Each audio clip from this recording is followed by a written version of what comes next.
Willkommen, bienvenue, and welcome to the fourth round of the GPVWC Superlights season. And we're going to a track today we have not been to in a long time. The first time we're heading to the Shanghai International Circuit since 2021, and it is great to be back. You join myself, Ross McIntyre, with Alex Foulkes back alongside me in the commentary box with Fabian Jungbluth on the cameras as well. Alex, it's great to have you back with us here today for Superlights.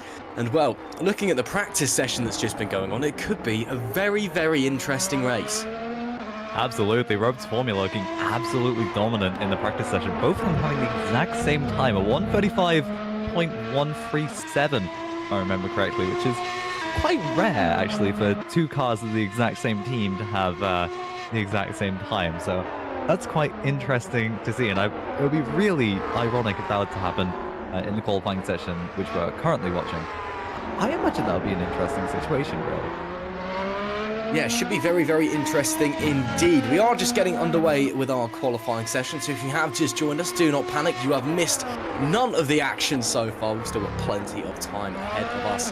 Drivers just getting started on their first flying laps. It is a long way around here in Shanghai. It's a long old layout coming in at just under 5.5 kilometers, 3.4 miles if you are speaking in old parlance. So it does take a little while to get the lap in, and of course, you know, it's, despite the fact it's quite high speed, you know, you've got that big long back stretch, it's very tight and twisty in the middle as well, so lap times well, they can be quick, but it's deceptively long, is this track. We're following Jack May around as he's making his way into the big, long back straightaway. 2 purple sectors for him so far, but again, because it's private qualifying, we don't really know what the pace is until everyone's completed their first lap, just because of the way that our Factor 2 calculates all the lap times. So for every driver, it's going to say that they're doing a purple lap. So we'll wait and see in a moment as we're heading out of turn 14 and through 15. Then the final left-hander at turn 16. Very, very tricky through here. Of course, you don't want to run out too wide onto that AstroTurf, or you'll be booking yourself a one-way trip to the wall very, very quickly. Jack Mayer then onto provisional pole for the time being, a 1:35.053. Maggio 2/10 behind at the moment. The closest challengers, the Road to Formula guys, once again very, very close together. Currently P3 and 4. Only 21 drivers that we have with us today at the moment. Of course, we may get a few more joining in across the qualifying session, but as it stands, not the biggest grid that we've seen in the Superlights, but still a healthy one nonetheless, which of course is always great to see. We'll follow Thomas Kutka to the line. He goes into P18 for Red Ven Racing. That's a 1:37.132. Bit of time to make up there for Kutka, but I'm sure he will be absolutely fine. Now, Alex, it's a tricky circuit here, Shanghai. There's lots of different setup options you can go for out here, because the middle sector, it's all medium and high-speed corners, but then you've got that big, long back straight over a kilometre long. One of the longest on the planet, actually, in terms of longest straightaways on a racetrack. Now, what's the mindset like here coming to this circuit and coming into this race? Again, we're coming up to a quarter of the way through the season already. You know, what's running through the drivers' minds coming here?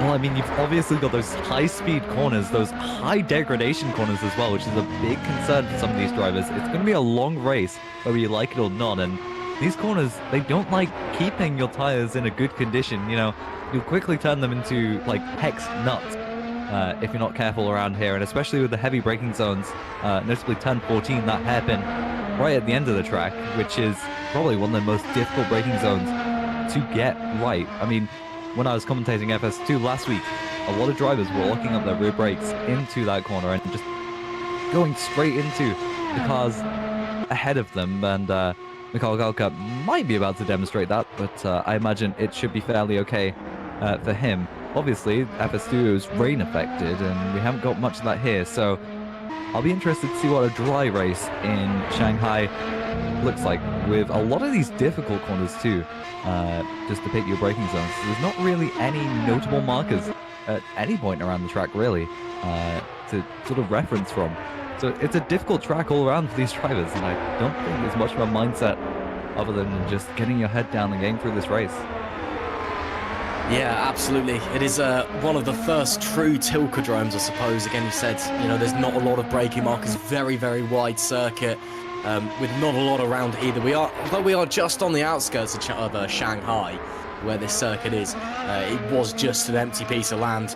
And it's relatively flat. You can see here as we're following Michelle Galk around, there is some undulation, but there's no, you know, real hills. There's nothing to kind of pick and choose your spots. It's a very, very flat area in general. So it is a tricky circuit for the drivers.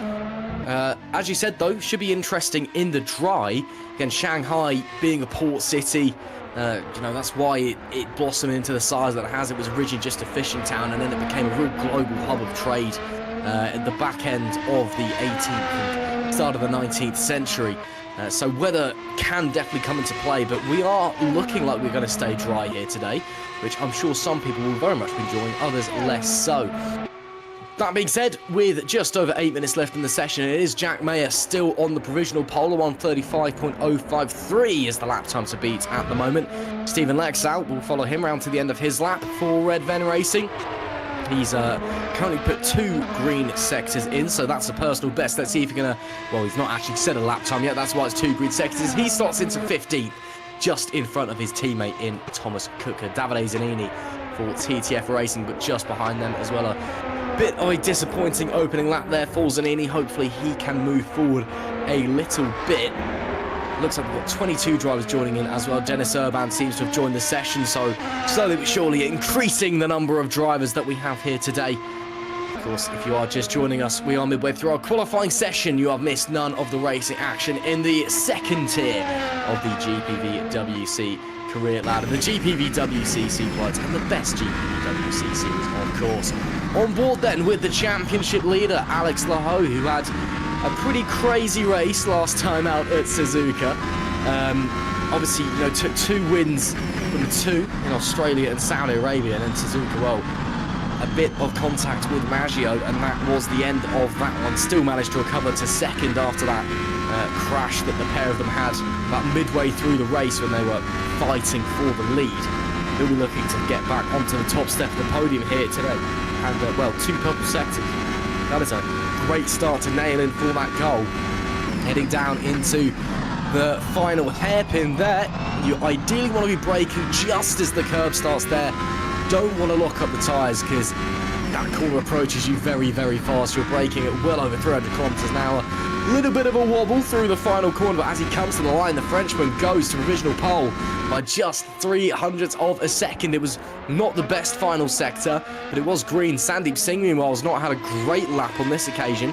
The number 11 has decided to dive straight into the pits. He's decided to abandon that one. Runs onto the grass a little bit there as well, just to rub salt in the wound, but of course he can change tyres and head straight back out. David Wasserman then for Chaos Racing. What can he do as he comes to the line? Through the dip at the end and up into P6. Great lap there from Wasserman. Demotes Bulow down into P7. David Foulkes as well. Keep an eye on him in P8. He could be one to watch a little bit later on. But as it stands, it is Laho from Mayer from Maggio, your top 3. Singh abandoned that last lap. He wasn't very happy. Dennis Urban hasn't set a lap yet as he's making his way through the middle part of the circuit here. And you can just see now, that's the, well, it's not the back straight, but it's the back straight of the back straight, I suppose you call it. A little run down into this. I believe they're referred to as the snail sections. It's down at turn 1, 2, 3, 4. And then this complex here as well, coming onto the back straight, turns 11, 12, and 13, because it looks like a snail shell. So hence they're called that. But made his run through there all fairly cleanly. Now the back straight, it's put your foot down, DRS open, and pray that you don't have much drag going on. Into the braking zone we go. Oh, a bit of a slide there for Urban. Misses the apex. That's going to cost him a bit of time and a bit wobbly on the throttle as well. Maybe the rear tyre is just a little bit too warm, but the final corner was pretty convincing. Take the shortest run to the line that you possibly can. Dennis Urban, it's a 1:37.402. That puts him P21. We do now have 23 drivers in the field at the moment with just over 4.5 minutes left to go. But not the best lap there from Dennis Urban. He will be looking to improve over the rest of the session. As it stands though, Alex, Laho and May are kind of in a class of their own at the moment. About 2.5 tenths faster, the pair of them, than anybody else. Looks like heading into the race, those two could be the ones to beat. Yeah, they're the fastest, but look at the field spread for the midfield. You know, from P15 all the way to P3 of Alessandro Maggio, there's less than a second separating all those drivers. In fact, you go all the way back to P17, you only go a second separating all those drivers. So it's going to be close racing, not only at the front between Mayer and Lahu, but we've also got further back the entirety of the field for the most part, apart from Ragozza, Dragoon, Karashabin, Golka, and Urban. We don't know how Mitchell's going to fare because he hasn't set a lap time just yet, as he's just joined the session with 4 minutes to go. He's only going to get 1 lap in for this, but this is Maggio now, who's probably looking for a bit of redemption after his disappointing start for the season, this time out in Shanghai. He's going to be pushing quite hard this time around to get a good qualifying position and hopefully get a bit closer to Mayer and Lahu in qualifying, if not jump one of them, which is absolutely possible. But it seems like Lahu had a decent Sector 1 compared to Mayer. It's only 300ths of a second up, and he seems to have lost most of his advantage, which he gained in the second sector with that mistake in the final sector, which we got a nice view on board of, where he was just hitting that inside curb, which I think might have cost him a bit of time compared to Mayer. And yeah, it's definitely an important sector to get right, and you might not think it because it's only 3 or so corners at the final bit there, but yeah, one of the most difficult sections of the track, arguably. Absolutely. Maggio rounds the hairpin pretty tidy out of there. Little wobble on the throttle, runs a bit of curb. You ideally don't want to touch that curb, but you can get away with it. Decides to abandon the lap anyway. It wasn't particularly competitive on that occasion. Sandeep Singh, let's see if he can improve as he rockets down the back straight. Important to note the difference between Sandeep Singh and Alex Laho, the two Rhodes Formula teammates.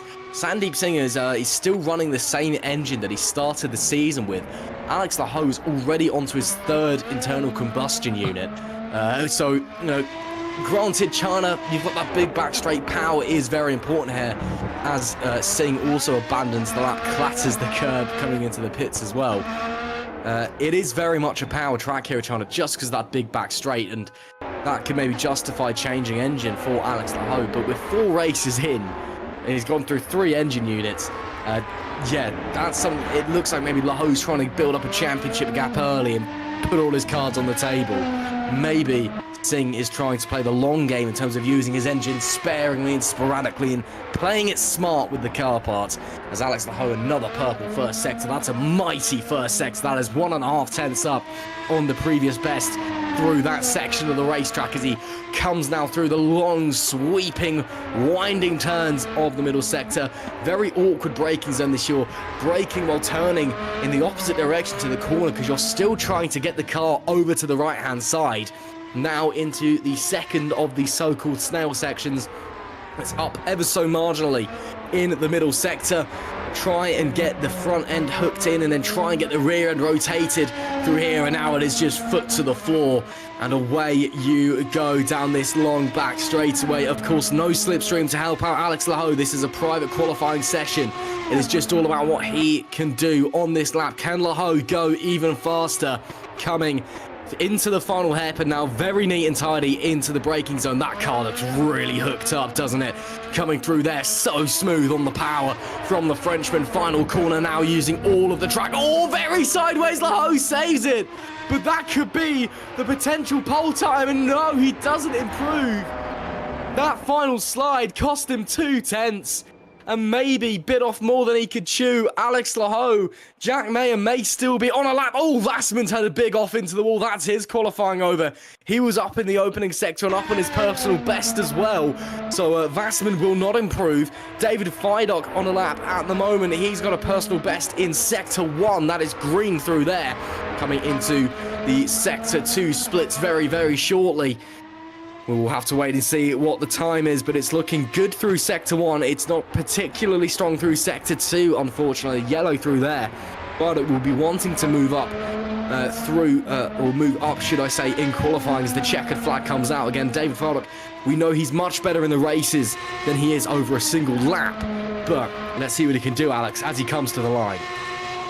Yeah, and the race is going to be a big part of this, because qualifying isn't going to really matter that much. With the tyre degradation, the pit strategies that these drivers are going to be running, and I imagine there's been a lot of simulation behind. But here we go, David Fidduck coming to the line through the final corner. Let's hope he can get it a bit cleaner than Lahu did, and like he said, that outside AstroTurf will mess up your lap, and it was just a perfect demonstration. Fidduck moves up to 7th, taking over the place from David Wasserman, and that's the same mistake that Lahu made for Jack Mayer, so he's not going to improve. Maggio out over the curb, and I imagine that will be an invalidation. He does improve, but isn't able to get past Jack Mayer or Alex Lahu. This is Alex Lahu's teammate Sandeep Singh coming to the line, or at least to the final corner. He's not improving in any of his sectors so far, so this should be a pretty decent 4th for him, and he abandons his third lap of the qualifying session that we've seen him do.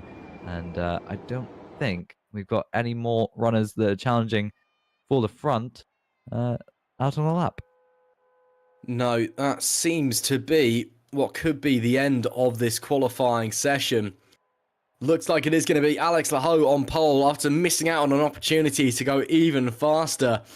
He did not improve on that final attempt, but it's still good enough for P1. Jack Mayer will line up alongside him for Spark Racing, just missing out from the pole time, only 300th separating the front two. Alessandro Maggio, he'll start in P3 with Sandeep Singh alongside him 4th. Joseph Herlock is 5th with Florian Geyer in 6th, David Farduk in 7th, Vincent Guts is 8th, David Vassman in P9, and Maxime Bulio rounding out our top 10 for Fusion Racing. Well, a very exciting qualifying session there as we look further down the order. Loic Mornier, P11, behind him, Jan Zakoria. Row 7 is Matthews Pishkam with Stephen Lexout for Redven Racing. Remco de Joux is in P15 alongside Luke Mitchell for Drake Racing. Behind them, Thomas Kutka and Jan Dragoon. A disappointing qualifying for those pair. They'll be looking to move forward in the race. Davide Zanini, he's P19 with Alexander Ragotza in P20 for Gallery 82. Again, just shows the strength of this grid when you've got those guys towards the back. Dominic Koroshavin, he's P21 with Dennis Urban in 22nd. Michelle Galka was the or Dennis Urban in 2 21s there apparently. Bit confusing there, but it looks like it was Dominic Koroshavin followed by Dennis Urban. He may have got a penalty potentially because his lap time was faster than Koroshavin's. Michelle Galka then looks like he's 23rd, and Jason Bintz didn't set a lap time. He'll be starting in P24. So that is the qualifying then for the 4th round of the 2024 GPVWC Superlights season.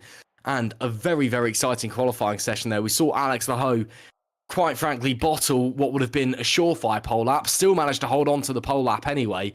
But Jack Mayer looking very pacey. There's a few of those guys in the top 5, maybe even the top 10, that if they play their cards right, especially on the strategy front as well, could be looking for a podium or even better. Yeah, and there was it's an interesting thing that Lahu was so far behind, but still wasn't that far behind Jack Mayer's best lap, so that would have been a mighty lap from Lahu if he was able to pull it off. Yeah, absolutely. Well, we are just getting started for our warm-up session now. 10 minutes to go in that, and then we will get ready to go racing. Of course, some drivers won't go out for this. Some drivers like to go out and just make sure everything's still working. Make sure the rig at home is all fine. Make sure they've got the right setup, the right front wing angles, the right tyre pressures. And then some drivers do like to go out and just smash into each other at full pace. We've seen it all here in GPVWC. And, well, anything can happen in this warm-up, shall we say. Again, big thank you for joining us for the coverage of the 2024 Superlights Round 4 here in Shanghai. It's looking to be a very, very exciting race nonetheless. Now, I'm just gonna go out of my way and do a little piece quickly. Well, not for the camera, but it's just something that I need to say, if that's all right. Unfortunately, earlier today, I lost a real mentor to myself, Mr. Mick Stout. He passed away this morning after a long battle with illness, and I just wanted to, say a personal thank you to him and everything that he did for me. Just as a bit of closure for myself, I guess. I wouldn't be the man I am today. I wouldn't be doing what I'm doing now without his courage and his advice and his guidance. So a big thank you to Mick, and obviously condolences to his family. He will be sorely missed. And it's just it was a pleasure knowing him. So a big thank you to Mick Stout. Let's get back on with the warm-up session, shall we? We've got just over, or just under, should I say, 8 minutes to go in this session. I'm not expecting to see anybody setting big lap times here, but something we should look at, Alex, is the tyres this weekend. The tyres, it's C4, C3, or C3, C2, and C1, should I say, from soft to hard. So that's the softs of the C3s, the mediums of the C2s, the hards are the C1s. That is the hardest compounds that we can go for. So, looks like probably a 2-stopper, potentially a 1-stopper over this 46-lap race. We've seen strategy come into play a lot in Superlights already this season. What are you thinking if you're a front runner? Are you thinking alternate strategy, or do you think let's just sit there and go for it and see what happens? Honestly, I think with the high level of tire degradation, you could absolutely go either for an undercut, or you could try for the overcut and just have the slightly nicer tires at the end of a stint, or at the start of a stint compared to your opponents. But also, if you're at the front, realistically, you're just going to be taking the safest strategy possible unless you're forced otherwise by an opponent. And I imagine that's very much the strategy that's going to be taken by Alex Lahu today, probably not wanting to risk it at all after what happened last time out in Suzuka. It wasn't a great race for him, and probably looking to get back on the top step of the podium, and if he does, that'll be 3 out of 4 in the first 4 races of the season for Lahu, which is honestly one of the best starts I think I've seen through any series this year at least. Well, I mean, it very much could have been 3 from 3 already were it not for that crash between himself and Maggio. I think it was determined as a racing incident in the end because no one got any penalties for it. All that I've seen anyway. But my oh my, I mean, that just threw that entire race on its head. The fast-starting Alessandro Maggio for Vale Esports, who hasn't had the greatest opening to a season, but has displayed the pace that we know he has. He has the nickname the Magic Man for a reason. But yeah, that incident just coming into the Casso Triangle at Suzuka 2 weeks ago just, yeah, completely changed things. And although Laho was able to recover to a very respectable second place, you know, for someone who's been as quick as him at the start of this year and has really been laying the gauntlet down and saying to everyone else, you know, I'm the championship leader, you've got to be fighting with me, rather than saying that he wants to be in the championship fight, he is the championship fight. Second place for him, I know in his mind, probably will not be good enough. So he'll be hoping to convert this pole into a win today. And, well, it was a very, very close pole. It could have been a very easier pole had he not dropped it out of the final corner in that qualifying session. But, well, the jury's out on that one. It's over and done now. We'll have to wait and see what he could do in the race. And see what tyres everyone is starting on as someone goes for a little spin now. One of the red Ven cars, I believe. Just having a spin in front of one of our True North drivers. But as we see some more shots of some of the drivers in the pits as well who've decided to not make their way out into the warm-up session. So, not far to go now until we're racing. 5 minutes exactly until the warm-up is over. Then we'll all transfer back into the pit lane. There'll be the R-Factor 2, our fine established simulator of choice, will glitch out for a few moments as it tries to figure out how to change the sessions. It is a few years old now, bless it. So we've got to give it time, and then we'll go racing for 46 laps around the Shanghai International Circuit. It should be very, very exciting indeed. Of course, Shanghai Circuit's been here since 2004. We've only raced here once before in the Superlights. That was back in 2021. And, well, that race, if I am correct, I need to find who it is now. I've started on this spiel and I've completely lost where I was. The last time and the only time we've run this race in GPVWC Superlights, it was indeed 2021. It was won by Alessandro Quinte, the Italian, putting in a monster performance on that particular evening. And, well, a name that any regulars to GPVWC, I'm sure, will be familiar with, shall we say.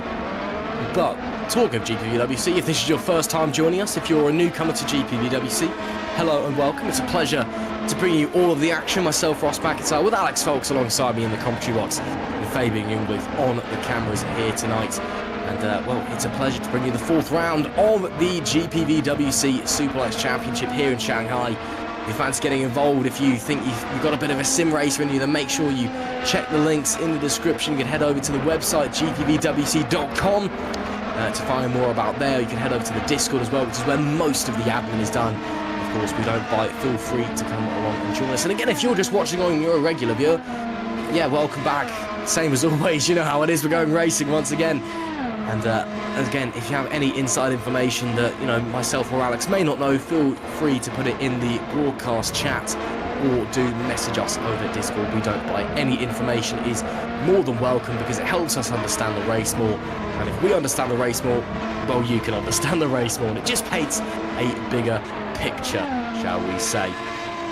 But anyway, the warm-up session wearing on now. At this point, I think, Alex, it's kind of now just getting into the mentality of the race. It's starting to focus in, get your last checks and balances done, and then almost lock in, really, and get ready to go. Yeah, my previous tradition was always to build up a bit of human benchmark and practice my reaction time for the start. I don't think many drivers will be out here doing that today, but yeah, a lot of ritual tends to be in racing, and I wonder if any of these drivers have any interesting rituals that they have before a race. 46 laps this time around, which is a hefty distance. That's going to be a hefty amount of time as well. I'm calculating that to be about an hour and 20 minutes or thereabouts. So yeah, it's going to be an interesting race this time around, and especially with such a close field spread. And you said you had an Alessandro on the top step the last time we raced here. Let's see if we have one this time around in 2024. Alessandro Maggio was P3 in qualifying, and it's not out of the question that he could still get onto the top step for the first time this season in Superlights. And I'm sure he'd be quite pleased with that himself after a rough start, and especially with the incident last time out in Suzuka. But yeah, I think that'd be quite poetic, really, if we only had Alessandro's win here at Shanghai. I mean, it's very much a possibility that he could go on and do it. We know the pace that Maggio has. I mean, he's just lit up the R Factor 2 world the last couple of years. He kind of turned up out of nowhere and went, hello, this is me, this is what I can do out on a virtual racetrack. And it's been simply phenomenal to watch. And, you know, we're all here for the ride. It's almost like, you know, it's almost like we're living in Alessandro Maggio's movie when it comes to R Factor 2. It really is. But can he get onto the top step today? We'll have to wait and see. As I say that, we see one of the valet cars go for a little loop around coming through the final corner there. I believe that was not Maggio. I believe that was his teammate. But just went for a little spin there. So hopefully everything is okay over in the Valet Esports camp. Of course, being Joseph Herlock, I believe, who's gone around. But, yeah, we know what Maggio can do. We know his pace, we know his dedication to the craft, we know the passion he has for sim racing. And, you know, just watching him drive, it's a real joy. There is such a natural talent there about the Italian. And it's, yeah, well, it's great to see from him. Another driver that, again, well, I say another driver, the driver that obviously he's got to beat, though, is seemingly Alex Laho, who's coming to this year a new man. Last year, Laho had the pace, but just normally end up in the wall in some way or another. And when Sandeep Singh, the team boss over at Rhodes Formula, made, you know, a lot of people calling it a gamble to sign up Alex Laho, made the decision to sign up Laho. He got a lot of flack for that one. A lot of people going, what are you doing? You know, you won the championship last year. You know, you surely want to go and do the double. You want to do it again. Is Alex really the right choice for that? And Alex has put in a lot of work over the winter and is proving all the doubters wrong, because he's come out of the blocks firing in 2024. And he's got 2 out of 3 race wins, 3 podiums in a row, including the race wins. And he's looking to get back onto the top step here today after that disappointing result in Suzuka, even though he finished in 2nd place overall. But again, I think this one could very much be down to strategy. The warm-up session is now over, so we're not too far away from going racing. But again, it's the debate of the 1-stop or the 2-stop. If you're starting on the medium tires, you can probably get away with the 1-stop. If you're starting on the softs, looks like it may as well be a 2-stopper. Maybe someone goes for a 3-stopper just to throw the boat out. I don't know. I'm not a strategist. I've not got a supercomputer sat in front of my face. But it could be interesting. In China, again, it's a track. It is tricky to overtake here as well, outside of the DRS zones. So I think, Alex, this one's going to come down to strategy. And Alex Laho, for me, is the man to beat. Yeah, but it's not always going to be the pit strategy that's going to make a difference in this race. With that long back straight, you know, that's realistically the only overtaking opportunity of the entire lap, unless you want to go for a ballsy move around the outside in turn 1, or on the inside even. We've seen it happen, but definitely rare. So you probably want to keep track position for most of the lap, but when it comes to that back straight, and that's an interesting... that would have been cool. Yeah, but that long back straight is probably the only overtaking opportunity, like I said. So track position might be a big thing instead of just having the best pit strategy. And I'm not a strategist, but I can write some things on a piece of paper and guess. And that's about as well as it's going to go for us. And an issue I'm going to point out for the start is we don't have sound for the lights, and we also can't see them with any of the cameras that we get, for the most part, I don't think. Well, we'll have to negotiate that one as it comes, shall we? Yeah, we'll figure it out. I mean, yeah, we may not be strategists in the commentary box, but we've got to remember as well that, you know, the teams, they'll all be in, you know, voice chats with each other, and they'll have engineers and strategists and team bosses in there with them. So they'll constantly be getting updates on what's going on in the race outside of their own cockpit, and given strategy updates and, oh, this driver's doing this. It's not like you're racing on your own. There is a team around you. So, we are very much on the back foot when it comes to figuring out strategies, because we've not got other people in our ears telling us what to do. It's just our lovely voices, and that is about it. But the cars are slowly but surely teleporting their way out onto the grid, should I say. You can see the Shanghai skyline looking lovely in the background. That's pole sitter Alex Laho gets us going on our formation lap. Could be quite a long one given the length of this circuit, but as we get going, it will be Laho from pole, shifting up through the gears as well, just to make sure everything is working. Alex Laho starts on the pole with Jack Mayer alongside him. Alessandro Maggio is in P3, and the Road to Formula team boss Sandeep Singh, he starts in P4 after a win last time out in Suzuka. Third row of the grid is Joseph Herlock alongside Florian Guy for Chaos. David Feidock slots into P7. Behind him is Vincent Gutt for Spark Racing Team. Running out the top 10, we have David Wasserman and Maxime Bulio. Loic Moynier for Alpha Sierra Sim Racing Gate. Great to see him out here today in China. He'll be alongside Jan Sikora in P12. P13, Matthews Pishkan alongside Stephen Lexout for Red Ven. Remco de Joux is in 15th, and Luke Mitchell leads the Drake Racing efforts.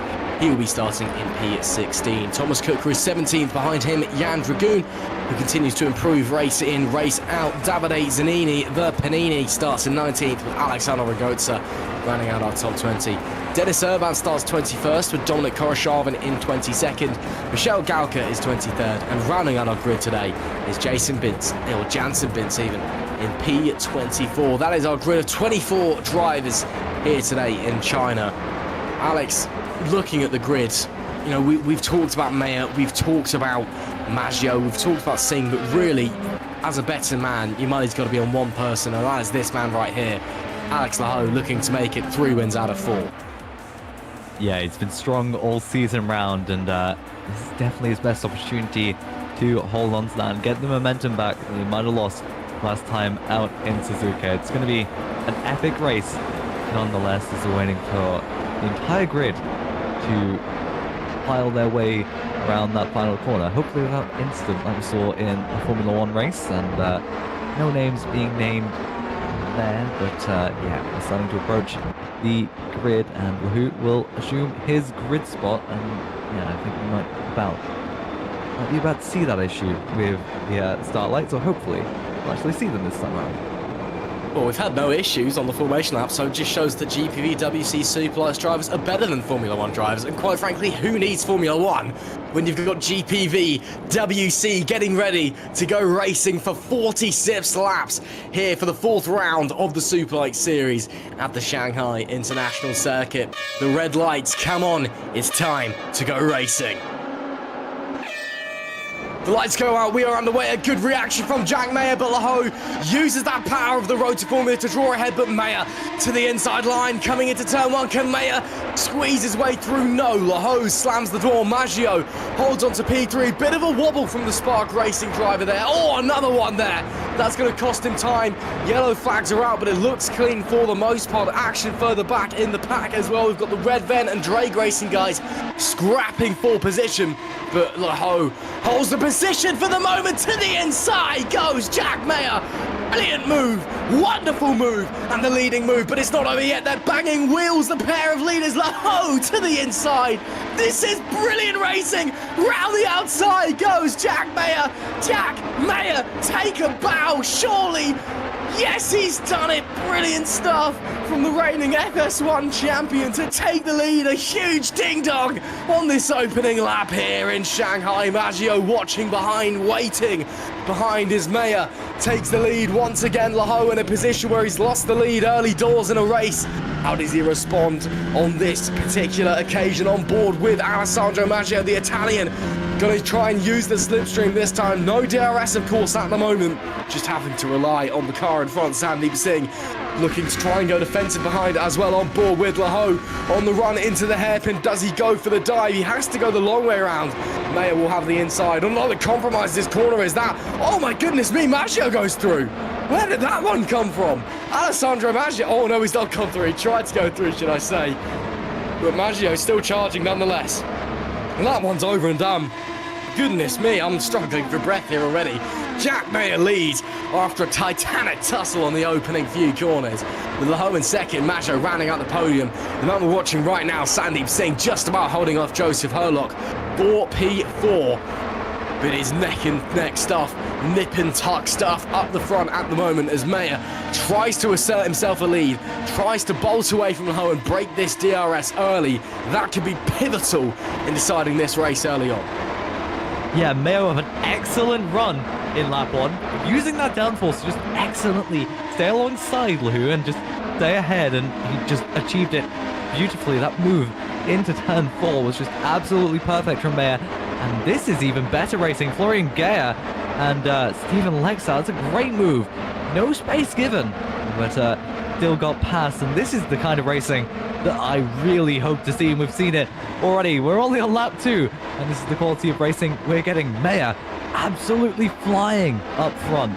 2 purple sectors for him, of course, to pass his lap on lap 1 as the leader, but he's also now breaking that DRS gap from Laho. Laho's not going to have a run this time around. It's turn 14. He did last lap, but got shown the outside, which is not a place you can make a move. But Maggio and Laho, they're closer together this time around, and I think this could be the battle that we're seeing if Mayer is able to get further away. Laho won't be giving up easily, but still a threat for Jack Mayer that he's got those 2 cars behind him, and yeah, that could quickly be a battle between Maggio and Laho, and Singh seems to have fallen off the back of Alessandro Maggio. Further back, I think one of the...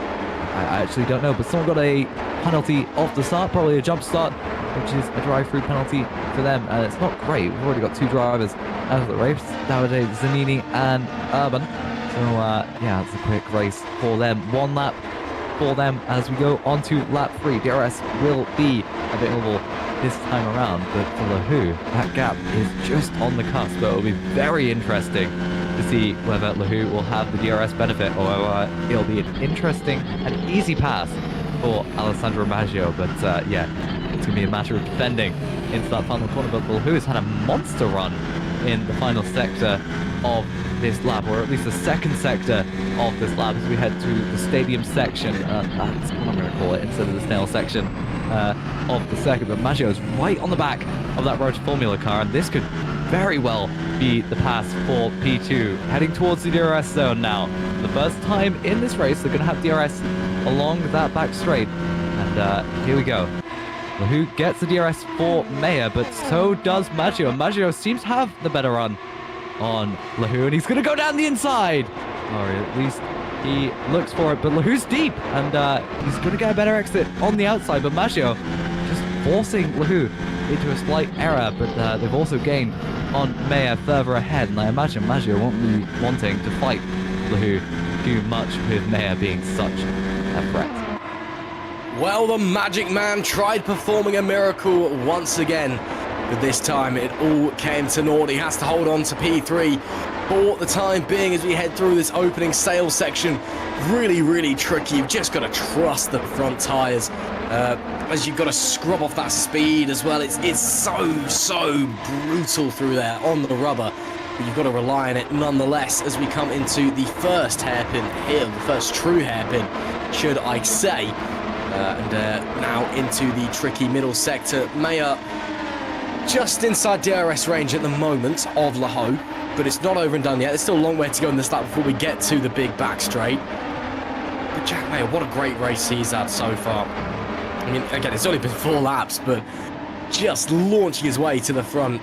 That was a man determined and just, yeah, desperate to take the lead almost, with a great run up through there. Of course, we're still yet to see a win from Jack Mayer in this championship. Of course, the reigning FS1 champion, back-to-back FS2 and FS1 championships for Mayer.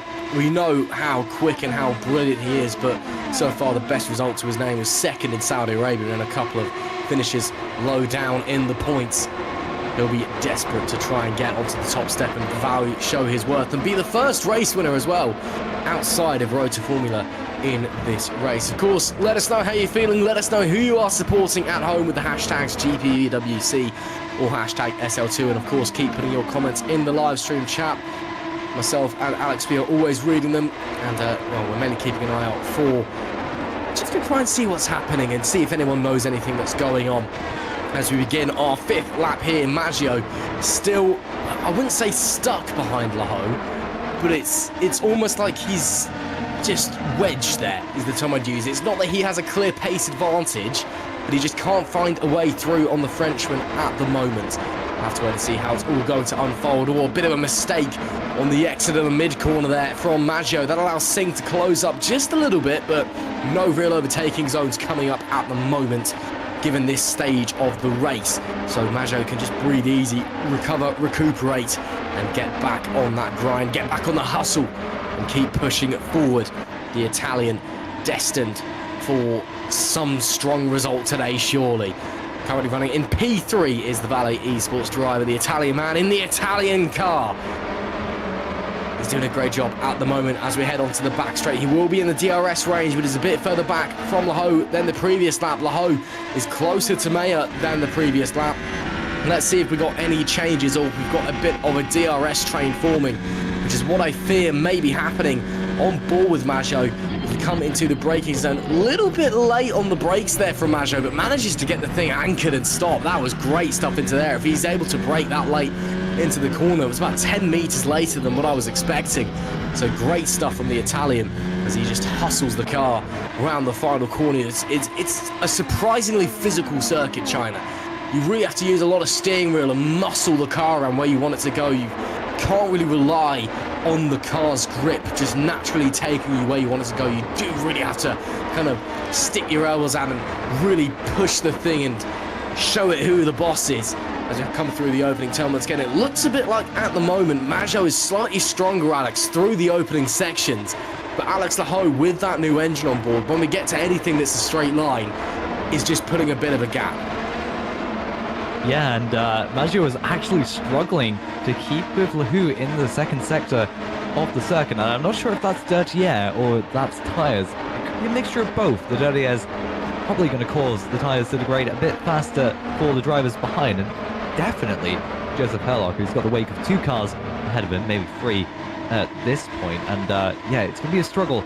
We've got 10 cars in this train right here, up to Jan Sikora, I believe, or Maxime Beaulieu, so yeah, it's not really a fight for the lead at the moment as Laho's dropped back a bit from Mayer. Mayer's getting great runs in Sector 2 with, I assume, a higher downforce setup compared to Alex Laho, but changes in position just aren't happening anymore as we're settling into a sort of boring part of this race, which seems to be catalyzed by this DRS train, which is beginning to form and beginning to grow as we've got 4 cars further back which are wanting to latch onto this.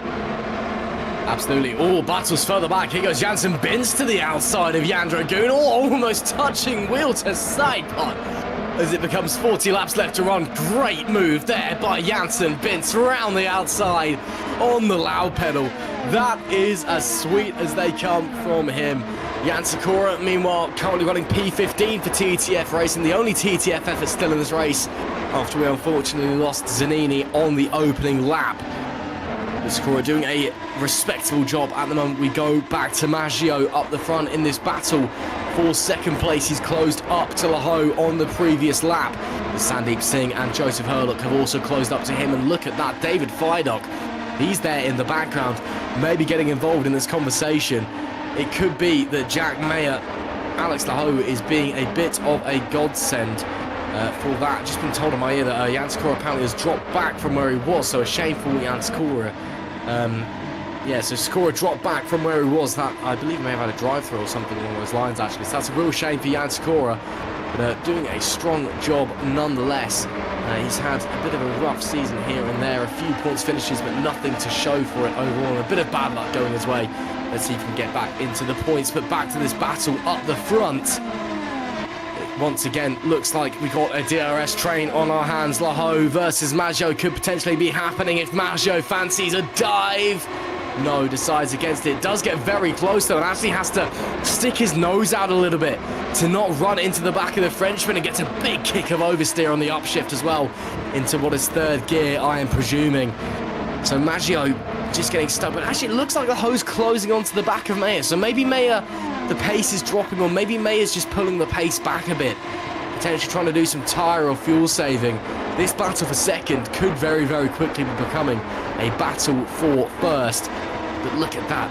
I mean, the front kind of 7 or 8 cars are now getting stacked up into an absolute train here. But nobody can make a move. It is very, very tricky to overtake here in China, anywhere aside from the run down into the hairpin. Well, it can be done. It can be done. It's just difficult. Right now it is Meyer from Laho, from Maggio, your top 3, Singh, Herlock, Farouk, Wasserman, Gut, Bulio and Loic Mournier making up your top 10. A little bit of a slide there from Joseph Herlock coming through the left hand of the rear tyre. Just not too happy, giving way a little bit. These guys up the front, they're all on the soft rubber, so they should be committing to a 2-stopper, which means that we are probably not horrendously far away from the opening pit stops of the race. So that's something to start thinking about as well, Alex, in a few laps' time. You know, when you're looking at this train of kind of the top 8, almost 9 drivers, who bites first? Who's the first to dive in for the second stint? Yeah, and the first one to go in will certainly cause everyone else to go in. And if May is going in, I imagine that we're going to have a few double stacks going on down the pit lane. I don't think it's really feasible for any of the teams, maybe the Spark Racing.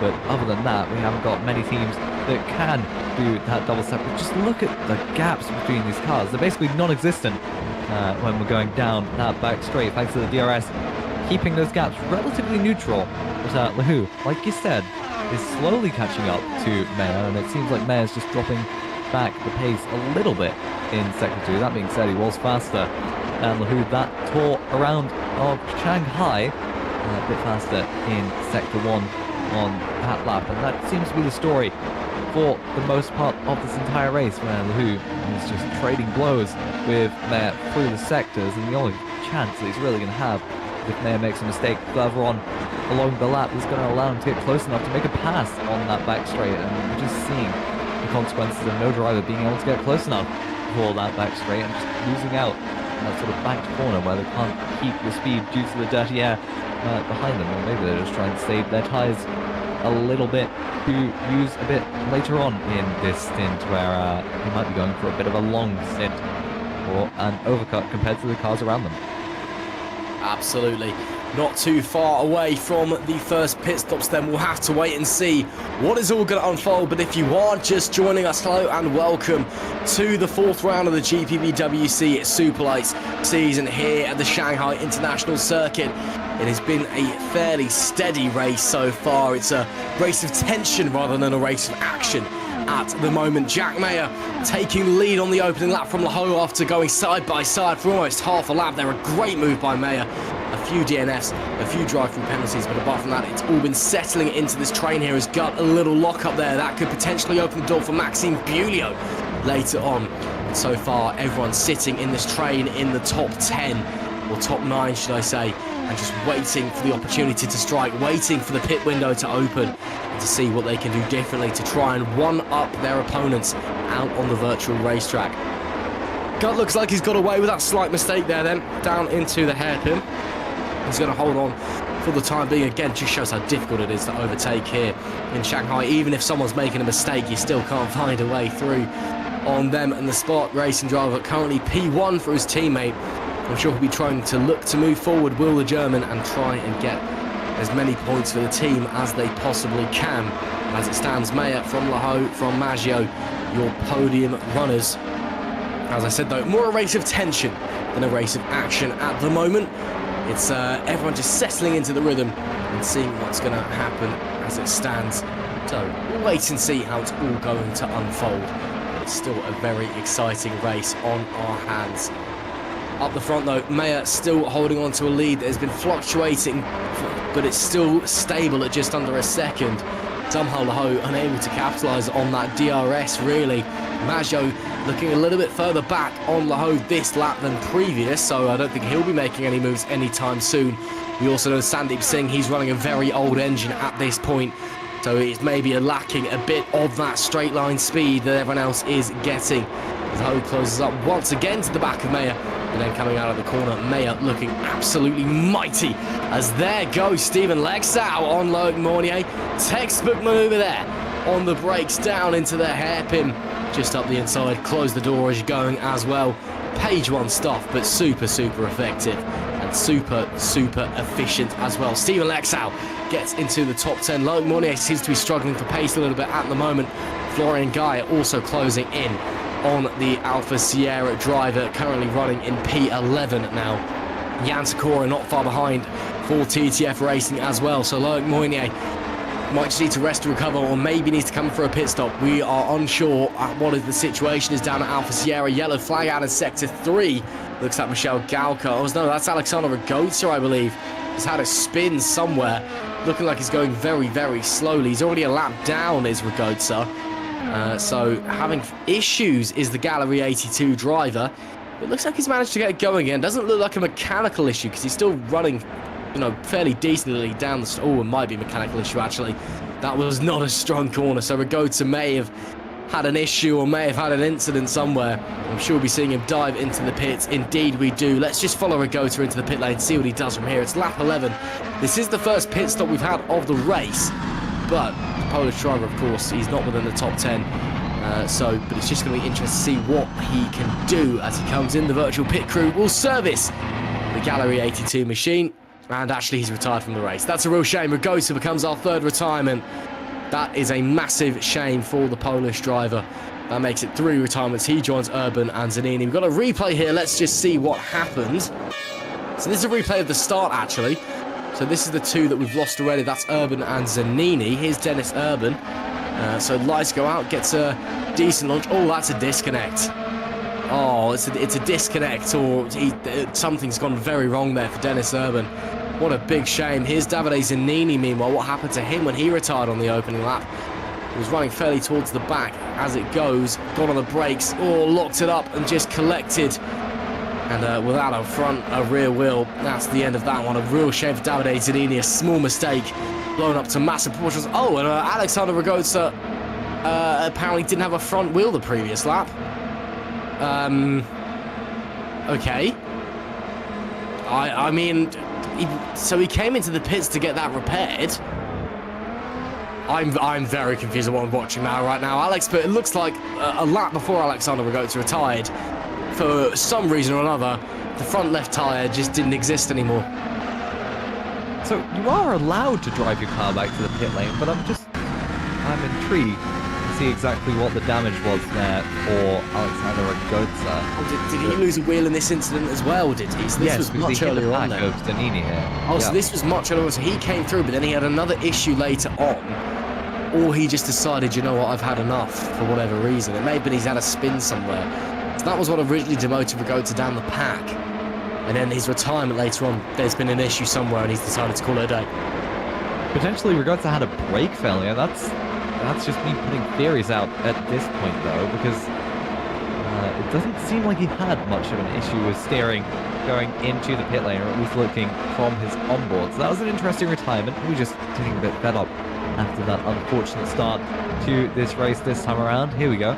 Loic Mournier is back here in SL2 for Alpha Sierra Sim Racing, and he's not having a great race, or at least a not notable race, and Jan Sakura is actually fighting up behind him in that TTF Racing. After dropping back from P10 to P15, he's back up in P3 and looking to get back to his original position. Already caught back up to the pack of the P10. And yeah, hopefully for him, he's able to get back into a more favourable position for Jan. And this could be a close fight, or at least the closest fight we're going to have for the moment in the race. Yeah, Loic Mournier, it's great to have him here with us in Superlights, hopping in the Alpha Sierra this evening, and doing a fine job at the moment, currently running in P12. Let's see how he does over the remainder of the race. Of course, as we've just seen, the only TTF runner left in the event. Let's see what he can do for the team, which, you know, the delivery of which is definitely inspired by a certain American team in a certain racing championship that may or may have not been at China this past weekend. I'll leave it at that. Let's follow Remco de Joux, shall we? For Fusion Racing, this looks like a great run with the DRS on Jan Takura. Pulls the inside, Takura pulls back in, Doug's back in, looks to the inside. Are they going to change once again? No. Remco de Joux, oh, misses the corner slightly though, a little bit too late on the brakes. Is going to get away with that one though. Here goes the Ho, challenging for the lead down into turn one. Side by side, the pair of leaders, but it looks like it will be Mayer who just about holds on at the moment. But goodness me, that's the best chance the Ho has had all race, following losing that lead on the opening lap. Looks to be potentially that we're getting up to the pit stops. Maybe Laho is starting to push because he knows pit stops are coming up. He wants to be in front when it gets to the boxes, Alex. Well, you know, obviously it's better to be leading a race than in second, but given that strategy is now to play for, he wants to be up the front controlling this race when the first round of pit stops are here. Yeah, we've already had our first pitters like Munier and Jan Sakura, the TTF and Alpha Sierra further back just pit, so that could be the catalyst for drivers in the midfield, but not necessarily at the front just yet. But this is the closest Lahu has been all race to Mayer, apart from the start when he got overtaken. And yeah, he'll be looking to get past Mayer, as you said, keep that track position and the rhythm going for him.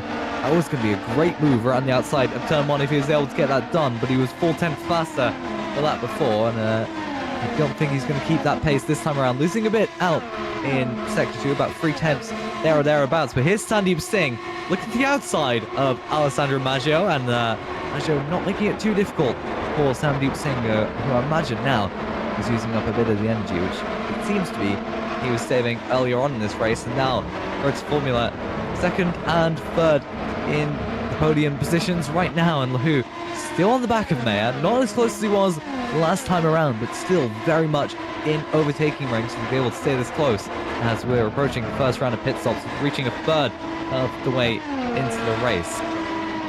Looks like Stephen Lexau coming into the pit lane then, so no real front runners coming in just yet, but we've got drivers further back in the pack. That's Lexau going onto the medium C2 compound there with the yellow sidewalls off the soft rubber, so he should be going. It's potentially could make it to the end. 50 laps on the soft compound. He might be able to make it to the end. I mean, we were thinking the soft guys should be on a two-stopper. You know, lap 15 of 46. We'll wait and see. We'll have to wait and see what the strategy, how it's all going to unfold. Joseph Hurlock, though, now behind his Italian teammate for Valle Esports. Maggio pace has dropped on the previous few tours of the circuit. Hurlock also under attack as well. That's David Feidock looking for a way up into P5, coming into the second snail section. Just unable to quite find a way through it as it stands, but wow, look at that. Feidock's going to have a great run with a DRS. Look how close he is. He's going to get double DRS as well, because Hurlock in front will have the run on Maggio. David Feidock for True North Motorsport. What's the engine got in his back locker? Are we going three wide down into the hairpin? Does Feidock got what it takes? No, he quite does not. But it is going to be Alessandro Maggio losing 2 places in 1 corner. And from the podium mere moments ago, down into P6 falls Maggio. A real shame. Oh, and he's gone off into the pit lane. Maggio went into the pits, and then did Lewis Hamilton, got it wrong coming into the pits behind him as well. That may be Maxime Bulio who's coming. Indeed it is. This is the first of our front runners who have come in. Let's see what rubber they go onto. We're presuming the medium rubber. We'll have to wait and see. They're on board with Maggio. He comes in, virtual pit crew gets to work. What tyres is it? Well, looks like another pair of softs. Bulio goes hard. Interesting, so we've got a split strategy there. We'll just get those confirmed for you if those are the tyres of choice. Again, sometimes the R Factor 2 doesn't always get the colour of the sidewall right on the broadcast. In the pit lane is Janssen Binz. What a great move. That is, a big wobble. Commentator's curse. Apologies there, Janssen, as he was making his way through. Thomas Kutka is going to try and hang it on to the outside as well. Look at how destroyed those tyres are. Those guys started on the medium. You can see the graining forming as they're heading through the left-hand. They're still side by side. Is there going to be contact? It's neck and neck stuff. Brilliant racing. But it looks like Binz is just going to miss out. He'll have to slot back in between himself, or between Kutka and Dragoon. My, oh my, oh my. This is scintillating action here in Shanghai. Back to the front though, Jack Mayer, Laho into the lead now, it would appear. Mayer down into second. The Frenchman takes the lead for the first time since about lap 0.5. But it will be Mayer trying to mount an attack once again. None of the top three dive into the pits on this occasion. Top three also looking like they're starting to break away from fourth onwards. David Foulkes currently in P4 with 30 laps remaining of this race here in Shanghai. Fourth round, of course, of the Superlights series of the GPVWC, the second tier of the GPVWC ladder, and the best tier because it's where the best racing is, and it's where the stars of the Super League of tomorrow are, shall we say. David Foulkes, though, formerly a star of the Super League. Again, he did one race in the Super League this year.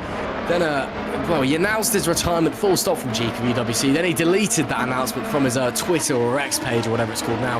And now here he is, here in Superlights. Great to have David here racing with us. And, of course, wonderful, as always, to see him out on track. There goes Maggio coming out of the pit lane, scything his way through some of the slower runners. That was through Binz and Kutka like there was no tomorrow. Maggio back up into P11. The pace on the fresh medium rubber, as you see, has now updated. Again, like I said, sometimes R-Factor 2 does just take a moment to get the colour of the sidewall right. Again, it's an over 10-year-old simulator now. Sometimes it just has to have a little moment. You know, maybe it's, you know, we're waiting for R-Factor 3. We're waiting to put this one in their care home, shall we say. But Maggio scything his way through Laho already, pulling a big gap though. Well, Laho has turned up the wick here, Alex. He went from just about carving his way through on Jack Mayer to even with the DRS, still holding on to that lead. Turns out Alex Laho has been just waiting for the pace. Now he has the lead, looking to extend that gap. Well, the data doesn't lie. The medium tyres, or at least pitting for the medium tyres, is absolutely faster. Maggio setting a purple middle sector for the second time of his 2 laps out on the medium tyres after pitting just a few laps ago after dropping down to P6. He seems to be one of the fastest cars on track right now. Of course, he's not set an actual lap because he's on his out lap last time around, but I think at this point in the race, we've got to be considering that some of these drivers at the front should be coming into the pits very soon. As Maggio up to 11, that's the fastest lap, 39.08, and that's faster by a whole 6/10 by the best lap, which was previously, 2/10 faster than the best lap, which was set by Jack Mayer on the early stages of the race, but still 6/10 faster than Laho, and a whole 1.6 seconds faster than Laho is running currently. So you have to think, some of these drivers at the front do have to consider that, yeah, it's time to come into the pit lane. And Maggio, it's absolutely flying. Now purple in sector 1 as well, and I think it's going to be the battle between Mayer and Laho, not just out on track this time around, but in the pit lane very soon for these two drivers. Surely moments away from a pit stop, as here we see Wasserman getting a big run on the Valet Esports car of Joseph Herlock. Pulls to the inside, probably going to be done before the braking zone is done. Before the braking zone, that is David Wasserman up into P5 for Chaos Racing. A great move from him, and well, that is a brilliant result as well so far for Chaos Racing. Oh, we've got some big boxes here coming in. Jack Mayer and Sandeep Singh, 2 of our main front runners in this race. How are they going to go? What are they going to go for? You can see the set of the tyres. They decided it was time. Again, looking at the data, as you said, Alex, it looks like the mediums are quicker at this stage of the race than Warnsoft. Sandeep Singh onto medium tyres. Herlock also in for mediums. Looks like it's going to be Jack Mayer winning the race off of pit road. And he's also on the mediums. Oh, they're going to come out into traffic. Does Maggio get through Sandeep Singh? Oh, wheel to wheel through the opening corner. But Singh's on cold tyres. What can Maggio do as they come through in front of them as well? Mayer's behind Koroshavin. Going to get through Koroshavin very quickly, surely. This is not Dominic Koroshavin's race. I wouldn't be surprised if he lets Mayer through. Indeed, he does. And look at that. Sandeep Singh, he's managed to get in front of Maggio, but he's now caught behind Koroshavin at one of the most brutal, crucial points of the racetrack. Disaster there for Sandeep Singh for where he came out from his pit stop. Alex Laho then, all eyes to him. What does he do on this lap? It's Fabian and Wasserman move up into the podium places. There is your race leader, Alex Laho. As he comes into the hairpin, we'll have to wait and see if he's going to come in this lap again. No threats from behind, following the pit stops of his two main competitors so far in this race. As he nails the throttle out of the final corner. Does he come in? And yes, he does. Race leader into the pits. Okay, here we go. Again, those soft tyres not looking particularly healthy. A nice conservative effort into the pits. Doesn't want to get done for speeding. And now just waiting for the virtual pit box. Again, we don't know exactly where the said virtual pit box is, but I'm assuming it's somewhere around here because that's where he's pulled in. No, stops medium rubber for the former race leader and the pole sitter, and crucially, the championship leader Vincent Gutt comes in as well. Is that Jack Mayer? Oh, goodness me, Jack Mayer retakes the lead. Mayer back in front with the undercut. Brilliant, brilliant stuff from the Englishman on St George's Day as well, no less. That is superb racing from the reigning FS1 champion, the back-to-back FS1 and FS2 champion, using the undercut to his advantage and getting in front, and now taking what is the net race lead. Jack Mayer in P4 when everyone in front of him was boxed. Well, now we're back in the lead. Sandeep Singh still having to negotiate traffic as well. Luke Mitchell, he's had a nightmare run out of the pits, just getting caught up in back markers left, right and centre, and he will be surely getting very, very frustrated on his sim rig at home. He really needs to clear Luke Mitchell in front. The Drake racing car has had a great performance so far, but is just not on the same pace as the Road to Formula Racing driver and team boss Sandeep Singh. Surely he will get through as well with the DRS, but look at Maggio as well. Oh, and that was a little bit wide there from Sandeep Singh. Maggio had a bit more trust, a bit more confidence in the front tyre, and now he's under threat from the DRS. Outpulls Singh, outpulls Maggio. Is Maggio a bit too far back? I think he might be. He's going to hold to the inside, but indeed, Maggio, I think Singh had to just deploy a bit of energy there just to hold on to what is now P6 for the time being, as that's Fido now into the pits from the front, so Wasserman now in the lead. Gaia also comes in, so Wasserman, the last of our front runners, yet to box Fido. Looks like he's come out on the softs. We'll wait and see if that updates. I'm not sure if that's the move to go for. Similar thing for Florian Gaia. Again, hopefully the game leader updates soon, or turns out they're on the soft compounded rubber, because that is not something that I would expect at this stage of the race. Sandeep Singh, though, still holding off Alessandro Maggio. As we go, that's Jan Sikoria fighting with Maxime Bulio. Lovely move by Jan Sikoria, trusting the grip of the car to stick on the outside there. Great move from the TTF driver. He moves up into P11 on his recovery drive. Lap 21 of 46, Alex. And the opening pit stops have made this race come alive.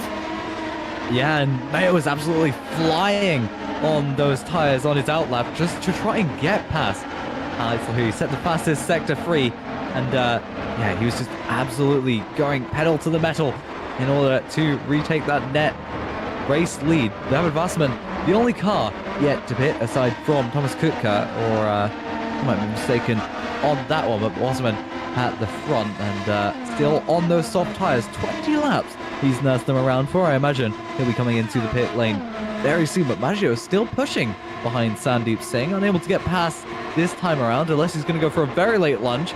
Looks for it, but yeah, that's not a place that you try to overtake. And this is Lexo and Jan Dragoon. I think Dragoon got past Lexo, or Lexo was trying to overtake just there. And here we go. That was an interesting battle, which ended just as quickly as it started, as Joseph Herlock sets the fastest lap of the race, a 38.849 for the Valet Esports driver. And yeah, those Valet Esports drivers looking very racy at the moment. When I say that, Maggio not having the greatest of runs in the final corner and final sector correction. 43.7 for him. It seems to be slow for all the cars in the top 5 at the minute. I was wondering if something went wrong for them. Hellock was the fastest out of all of them, but David Piddock, who's in P7 behind Joseph Hellock, also one of the fastest drivers out on track. So pitting right now, life into these tyres, and got a bit of a fight brewing here between Luke Mitchell and Thomas Kutka. Kutka, one of the only drivers to, if not the only driver, to pit onto new softs. He's going to have some of the faster compound tyres compared to Luke Mitchell, who's on the hard tyres, and he's probably going to be going for a one-stop at this point in the race, having started on the medium tyres and down in P17. We'll be looking to get past some of the two-stop runners further ahead, or at least that's what we assume their strategy is. Of course, switching on to mediums, I doubt those are going to last for 20 laps. So that being said, we've seen some softs being ran for that long, and Dan Basserman still not coming into the pit lane on those sort of worn and probably begging for mercy tyres. But this is Jan Sakura now on the back of Jan Dragoon, and whoa, that's close to the inside, and oh, there's no space there, but he's made it work. He's found space, and that was a move and a half, faking the outside and going straight to the inside, and that was an amazing move by the TTF driver to make up into P10 on Jan Dragoon and the Drake racing car. I apologize, Jan Sakura. I did not realize you could whip something like that. Oh man, oh man. What a move that was to get up into P10 against Jan Dragoon. Yeah, put some respect on Jan Sakura's name, please. That was monster stuff. Jack Mayer now relays the race. It looks like Rassman did come in. Yes, he did even. I don't know what I'm talking about. So P1 for Jack Mayer on the subject of the number one. It's 1-0 at the Emirates at the moment. I'm going to whip out the football scores again because it was popular last time. Trossard opening the scoreline against Chelsea. Currently in injury time of the first half. Back to the racing action here though. Mayer from the hoe from Singh, your top three at the moment. The two valet guys, Maggio and Herlock, just behind them as well. David Feilock also still in the conversation. But what was a top 9 I think has very much become a top 5 as it stands. And at the moment, Mayer holding on to not a comprehensive lead, but a comfortable one. Just doing his thing at the moment is the Spark Racing driver. Again, a driver who we know his ability, we know his talent, we know his ruthlessness out on the racetrack. And, well, it's taken a little bit of time for it to appear in Superlights, but I think Jack Mayer has well and truly arrived here in Shanghai, because he is doing a mega job at the moment. But it's not all over and done yet. We're only halfway through this race.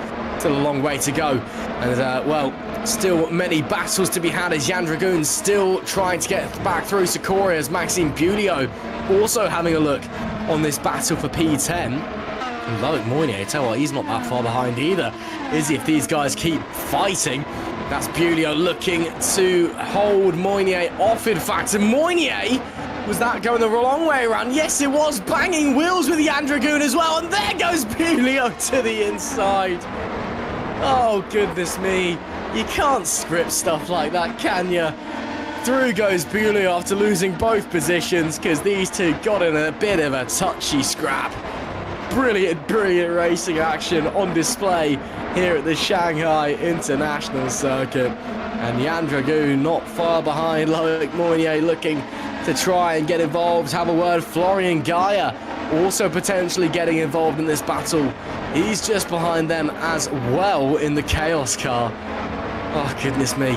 We have once again been served up an absolute treat of a race by the GPVWC Superlights. I don't know who's writing the script, but let them in the kitchen and just let them cook whatever they want, because it's continued to be excellent racing week in and week out, and we've only had 4 rounds so far. Oh, the rest of this season is gonna fly by, isn't it? Gaia with the DRS on Dragoon in front. Dragoon goes on the defensive also with the DRS, but Gaia's in the slipstream, gonna go to right to the outside, doesn't go for the inside dummy like we saw moments ago. Gonna have to hang it around, unfortunately, for Florian Gaia. Nothing came in that. Oh, that was a big mistake there for Loic Moynier. Really slow off the hairpin and drops a couple of positions. I wonder what happened there. Did he just go deep into the corner and get a big snap of oversteer and run off the circuit? I'm not sure, but Loic Moynier drops a few places there, but these guys are also close. It could change at any moment in time. It's anybody's guess as to who's going to come out on top in this battle. We've still got a long way to go. Lap 25 of 26, or 46 even, should I say.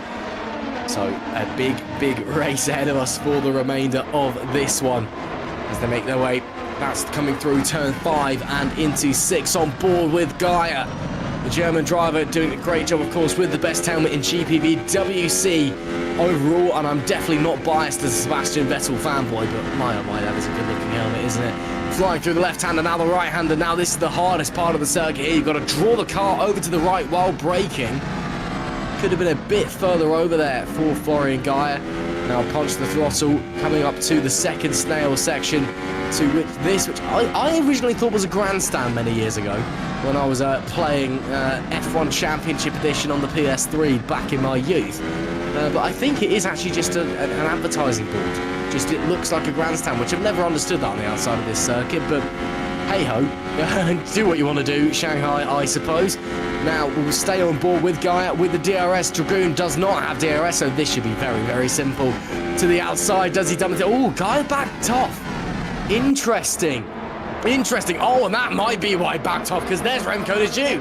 Banging wheels. The pair of them also in this fight is Loic Moynier, who may be getting shafted here. Coming, oh, these banging wheels, oh, running out. Oh.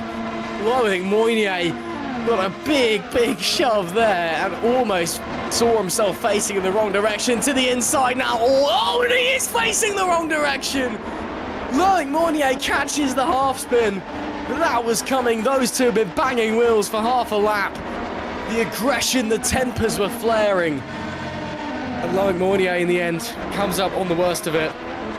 Well, it's not what you want to see in racing, Alex, but sometimes when the tempers flare, and they are still flaring, as Florian Gaia and Jan Dragoon touch as well.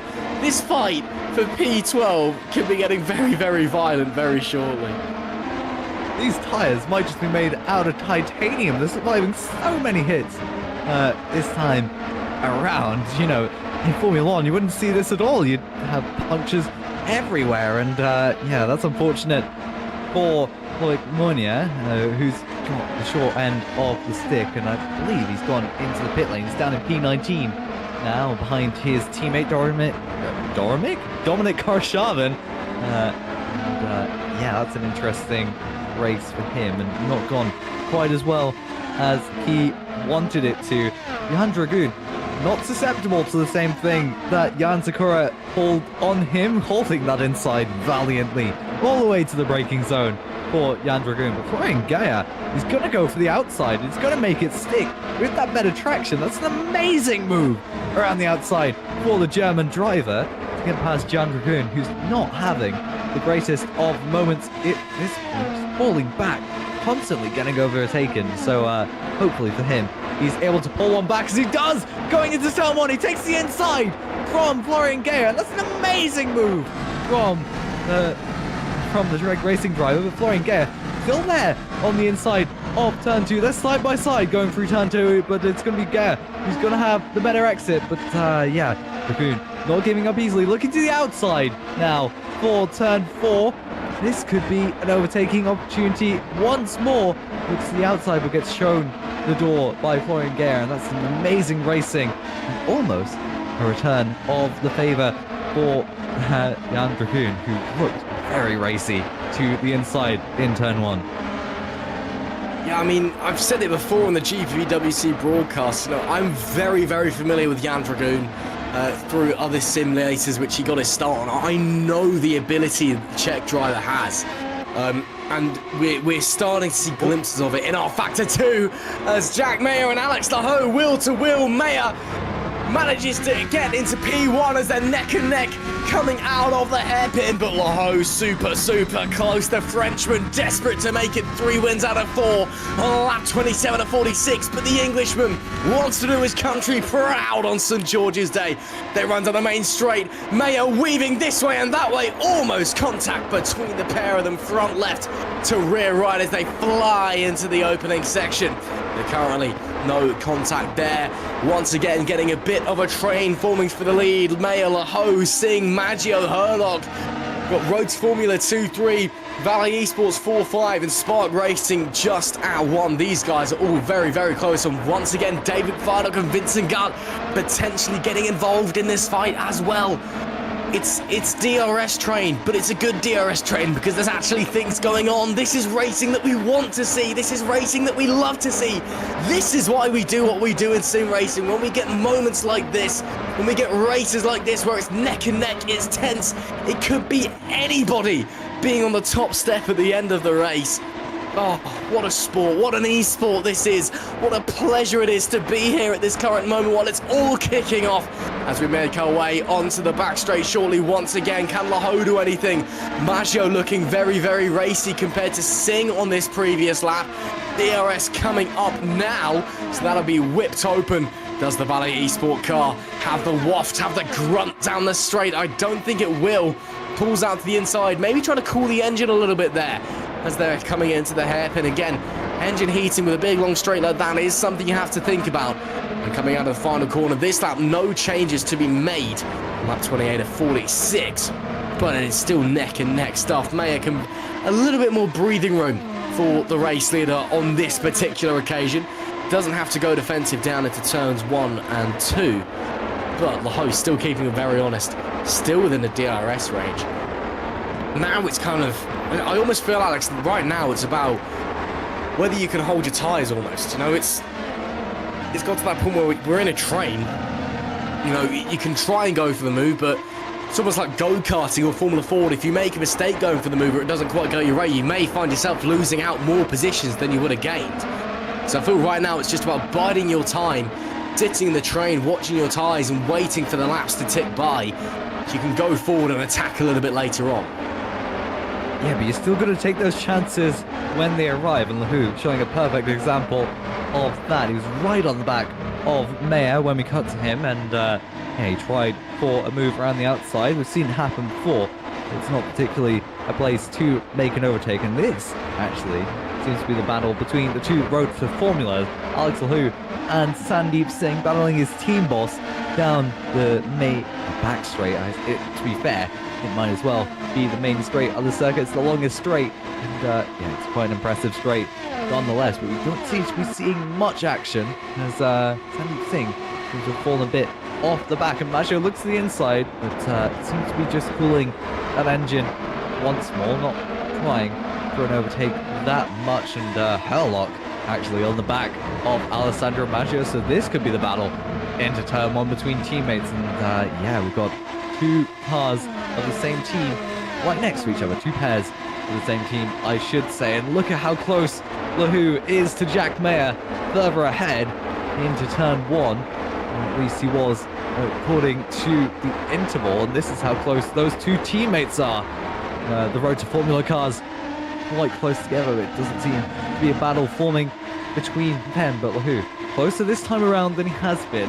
Whether he can keep that gap close enough through Sector 2 is a different question, and that could very much define how he's going to make the move. But Mayer actually made a mistake out of turn 4. That's going to affect him all the way through this high-speed section. And look at how close Lahu is this time compared to the last lap. And this is a great angle on the front wing of that road to Formula car. You can just see how close these cars are together on the circuit. And if he gets a good exit out of this little section, this little billboard section, this closed section, through the banked corner, this is the closest he's been. He's going to have an amazing slipstream down this back straight, and he could use a bit of that energy. And it seems like Mayer's using a lot of it down that back straight just to maintain that gap. That DRS wide open now, and this could very much be the move for the lead. He's close enough to make it. He's close enough to try. He moves to the inside for the lead. Alex Lahu takes the lead from Jack Mayer, but Mayer's not giving up too easily. He's on the outside now, going into the final corner. They make contact, and Mayer tries for the outside. Gets shown the edge of the circuit, but they're still side by side. Now, there's no decision between these two on who's taking the lead. It's Mayer on the inside into turn 1. Lahu yields, but that was a close battle, and it was almost very nearly a good overtake for the lead, but Mayer not giving up easily. And look at how close this trade is now. 1.4 seconds from first to fifth. This battle is still very much on. Great racing, respectful racing, aggressive racing between the leading pair. Jack Mayer just about holds on. Laho close behind though, but look at Singh, Maggio, Herlock fighting. They're all so close. It is anyone's guess. We've got 15 laps left to go. And it is oh so close. Here in Shanghai, the 4th round of the GPVWC Superlights season, the 2nd tier of the GPVWC calendar.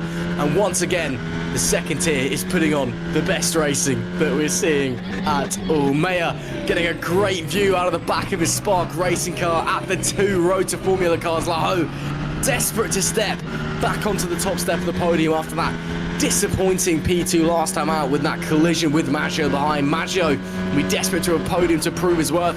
Singh will be desperate to follow up his win last time at Suzuka with another win.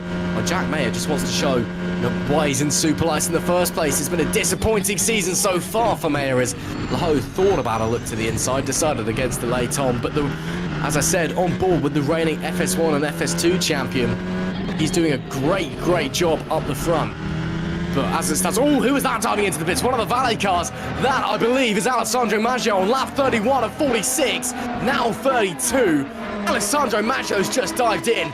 This changes the entire complexity of the race. Everything was hanging in the balance. Suddenly, this man, the Italian, has jumped in, presumably for a set of softs. Again, he can easily go to the soft. Yeah, he does go for softs, but he can easily go on a set of softs to the end, given the given how many laps left and how light the car is now. And we know how powerful the undercut here is at Shanghai as well, as Lexel also comes in. Suddenly, Alex, Maggio's just changed things. Suddenly, the likes of Jack Mayer, Alex Laho, Sandeep Singh, they'll all be sat there with engineers in their ear going, guys, someone's just coming for a fresh set of softs. We should be a little bit worried. I don't know, actually, because Maggio still has that traffic ahead of him. He still has, what? He has Florian Geyer, David Wasserman, and there's a 17-second gap between Geyer and Wasserman, the 2 Chaos cars, that he still has to make up if he wants any chance of fighting back to the front. I'm not putting it outside of the realm of possibility, but it's going to be a monster drive necessary to make up that 20-second gap that he's got on those soft tyres. And I'm not saying it's impossible, I'm just saying it's incredibly difficult, and I imagine it's probably not going to happen. And I don't think Maggio is on the right strategy personally, but that's just me. Laho and Mayer still close, but no overtakes being made this time around. I imagine they're both being a bit conservative, or at least Laho will be on that energy button, try and conserve something for a last sector effort and just trying to make a move on Mayer later on in this race, because we've still got 13 laps, or 14, including this one. And Laho, this is the closest he's been in the first sector, and through the first corner into the second. I imagine this could very easily be a move for Laho on this lap. He's 3/10 behind Mayer, and heading to turn 4, this could very easily turn into a nasty battle, or at least a great battle. Laho looks to the inside, no overtake there to happen. Maggio already looking fast further back, but he's still got that gap to make up to Laho. And here we go. This is the closest Laho has been once again. Singh and Laho actually could be in the running to take this from Jack Mayer. If Laho gets past Mayer and Mayer doesn't get the greatest of exits through the final corner, or the penultimate corner, it's definitely a possibility that this could very easily turn into a Road to Formula 1-2. Look at how close these 2 Road to Formulas cars are. But Alex Laho, he was this close the last time we saw him make an attempt. If he wants to use that energy, he absolutely can. Open that DRS and the slipstream will be there, but it doesn't seem like he's trying for an overtake this time around. Just using that slipstream once again to get a bit closer, biding his time for a better opportunity to get past the Englishman in the lead. The host started to play mind games, I think, which is also going to cost him time. What we saw on that previous lap on the run into turn 6, he suddenly had a big look to the inside, but he didn't need to make it before ducking back in. He's just trying to fill the mirrors of Mayer in front, trying to get in the back of Mayer's mind and make him worry about what's behind him rather than the road in front. Laho's changing strategy here. I think he knows on pure pace alone, as it stands, he is not going to get through Mayer. He needs Mayer to make a mistake in order to try and get into P1. Let's see if Laho does a similar thing on the run up into turn 6 once again. Gap's a little bit bigger this time. And this time Laho stays firmly behind, doesn't duck out, doesn't drop a nose to the inside or anything like that. He is able to stay put from the Englishman in front. Sandeep Singh as well. Not attacking teammate as Jan Sakura puts in fastest lap of the race now. 138.328. Flying is Sakura. He has just come into the pits, has the TTF driver. But up the front, I think maybe some Roads Formula team orders going on. I mean, at the end of the day, Sandeep Singh is the team boss, so he can just, you know, call it as he wants to call it. But he seems quite happy just being sat behind Alex Laho at the moment. He's not really made any moves, any daring moves. He's not really even poked a nose out or anything like that. Loic Moynier now with the fastest lap, 138.087, so the lap times are dropping late on in this race as guys start to come in for the soft compound of rubber for the latest, the last stint, should I say.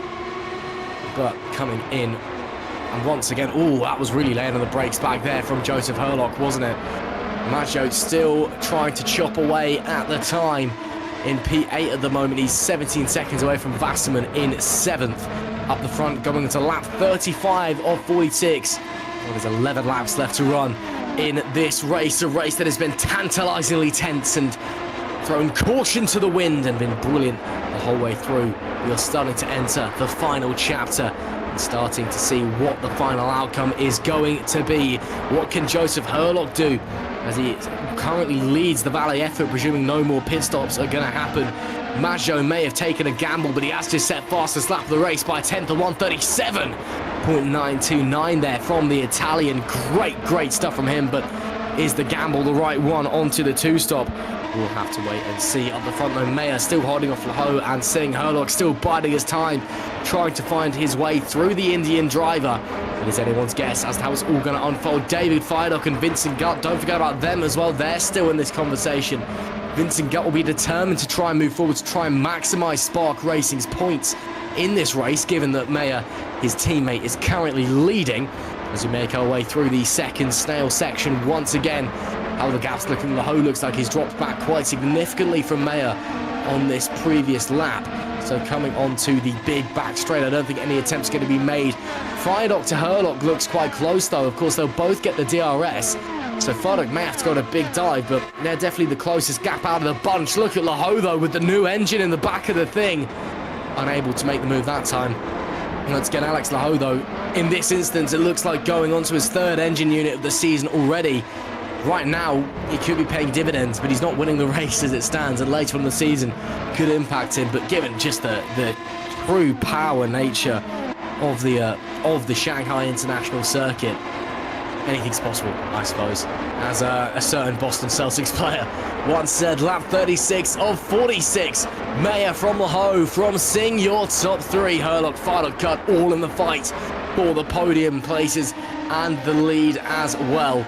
It could be very interesting how it's all going to unfold over the remainder of this race. Does Laho play any more mind games in this instance? No, he does not, but looking behind, it looks like David Feidock may have just got the jump, and indeed he did. Feidock up into P4 on Joseph Herlock.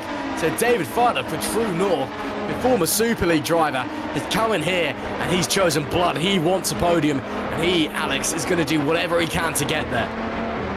Yeah, but further ahead, the battle between Mayer and Laho. Mayer's dumping that energy in that final banked section just to try and keep the gap between Laho and Mayer, try and maintain it. And I think you'll see that gap will quickly increase at the start of this straight, but this is the closest they've been all race long for the most part, and this could be easily the greatest opportunity for Alex Laho. DRS open on Jack Mayer. He's going to go to the inside once more here in Shanghai. Mayer not giving an inch of space, and Laho to the inside, late braking but not late enough.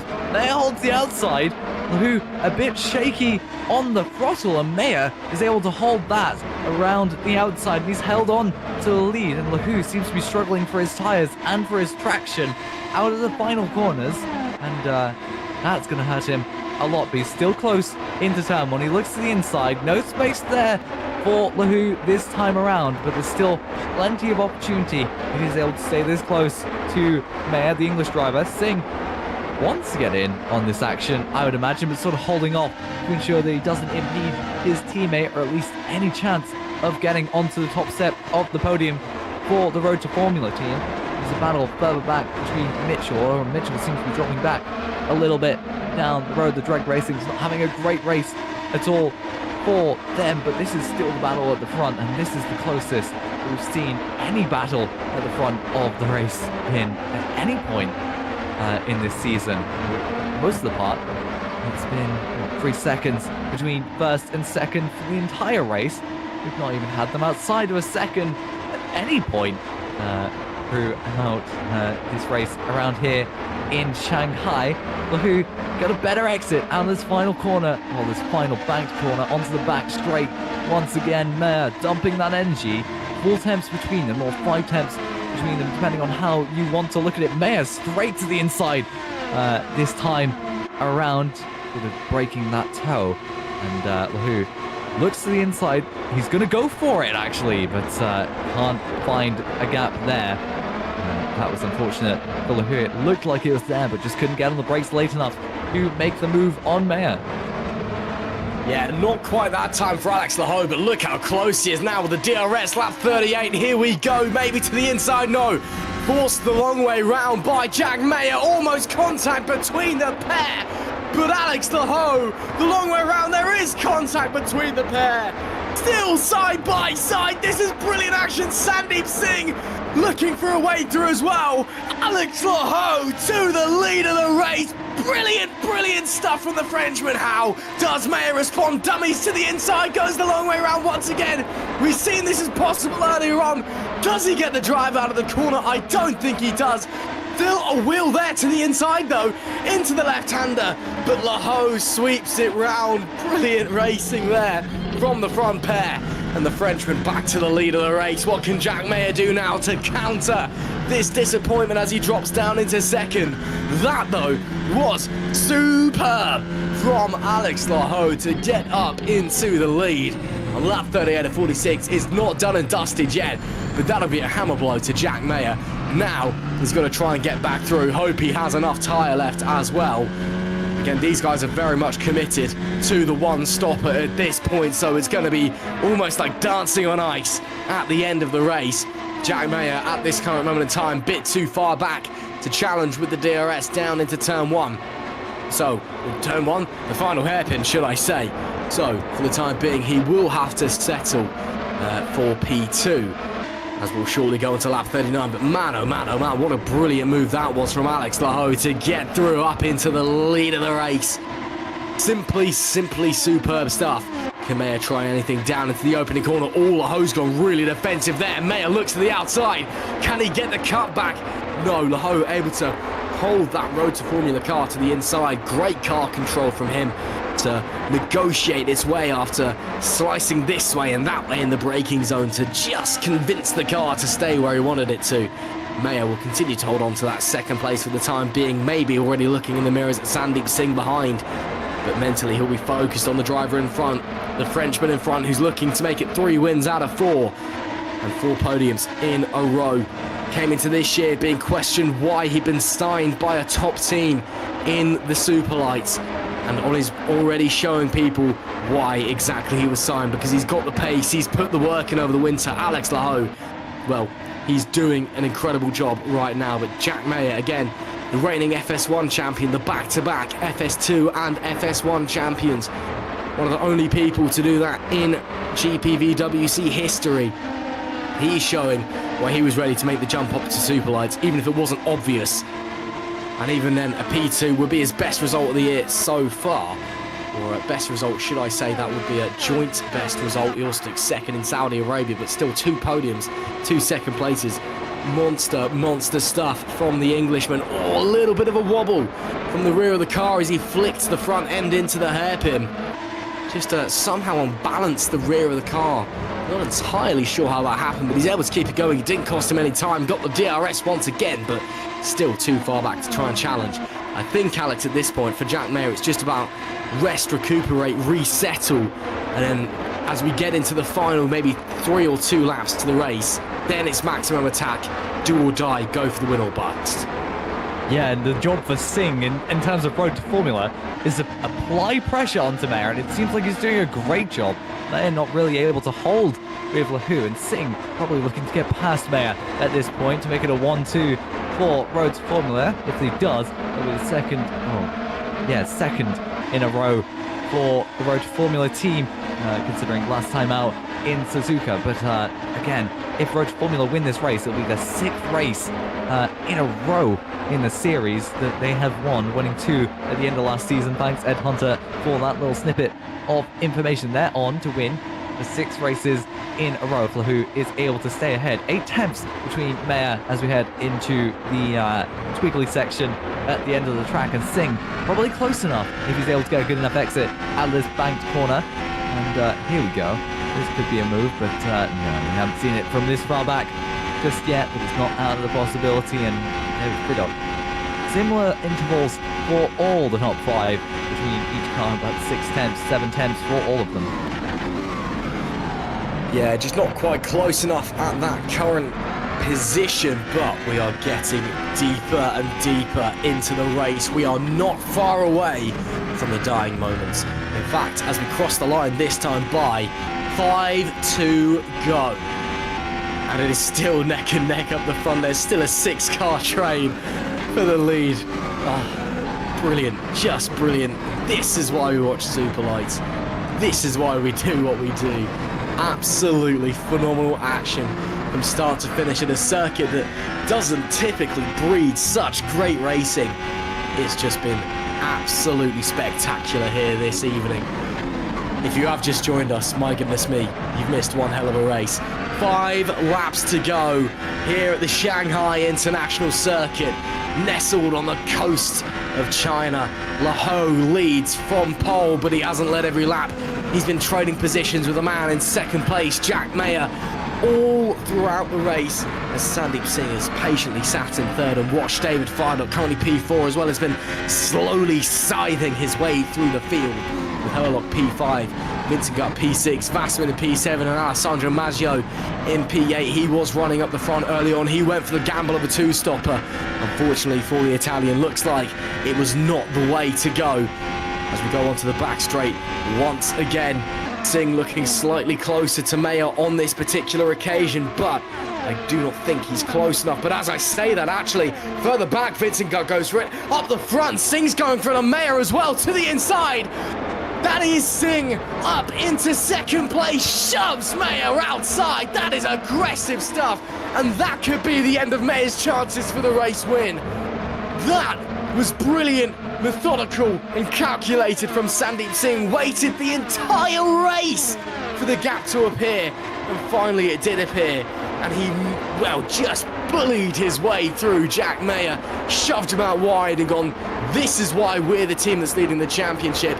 This is why only my team has won championship races so far. That's a 3 apiece between myself and teammate Alex Lahu. This is why I'm one of the top drivers in Superlights. Further back, David Fairdock now trying for a look on Mayer as well. Has Mayer potentially run out of rubber? Because he's suddenly looking like he's struggling. It could be that there's not a lot left on the tyres. It could be that he didn't expect the move from Singh, and it's a bit of a psychological knock. Anyone can tell on lap 42 or 46. Vincent Gutt, meanwhile, moving as well. He's trying to close in on David Fairdock, but Jack Mayer, over a handful of laps, has gone from the lead to potentially losing out on a podium place. Another slice of drama here in the Superlights Championship, the 2nd tier of GPVWC racing. What can the 23 of Fairdock do? Looking very, very close to the back of Mayer as they head onto the back straight here. He will get the DRS, of course. Gutt behind will get the DRS as well, but he is not that close. Vincent Gutt is very, very close, though. We're seeing moves being made further back in the background. Here comes David Fairdock. Into the podium places goes David Fairdock. Textbook page 1 manoeuvre, but as calm and as simple as you like. That will be Mayer trying to fight back, but he can't quite achieve it. I mean, I'm lost for words, Alex. Jack Mayer's gone from 1st to 4th in a handful of laps. It's disaster for Mayer, joy for Fairdock, but it's not over yet. Mayer looks to the outside, coming through turn 1. Can he try and get the move done? No, big wobble. and that's going to cost him even more time, and now Vincent Gutt behind him. Once again, Alex, is disaster for Mayer, delight for David Faulkes. And you've got to think Jack Mayer may have just pushed the tyres too hard early on in the stint. He is really struggling at the moment. Yeah, but he's been at the front the entire race, and I imagine he's just burned so much of that energy that you're able to store on board of these cars, fighting off Alex Lahu and Sandeep Singh, and now down in P4 and paying the price of not just energy, but position as well. Getting passed by David Faulkes. An excellent return for him to GPVWC, or at least a great sort of start to his season in SL2, and a good first podium, I believe, for True North. He was able to hold on to P3 at this point in the race, and Vincent Gutt actually looking a bit racy on the back of his teammate onto the back straight. 4 attempts between these two cars, and I imagine this would be a very easy overtake if there will be one for Vincent Gutt. DRS open, and he's close enough to his teammate. He's going to probably look to the inside. Here we go, and this, here we go, right at the end of the race, sorry.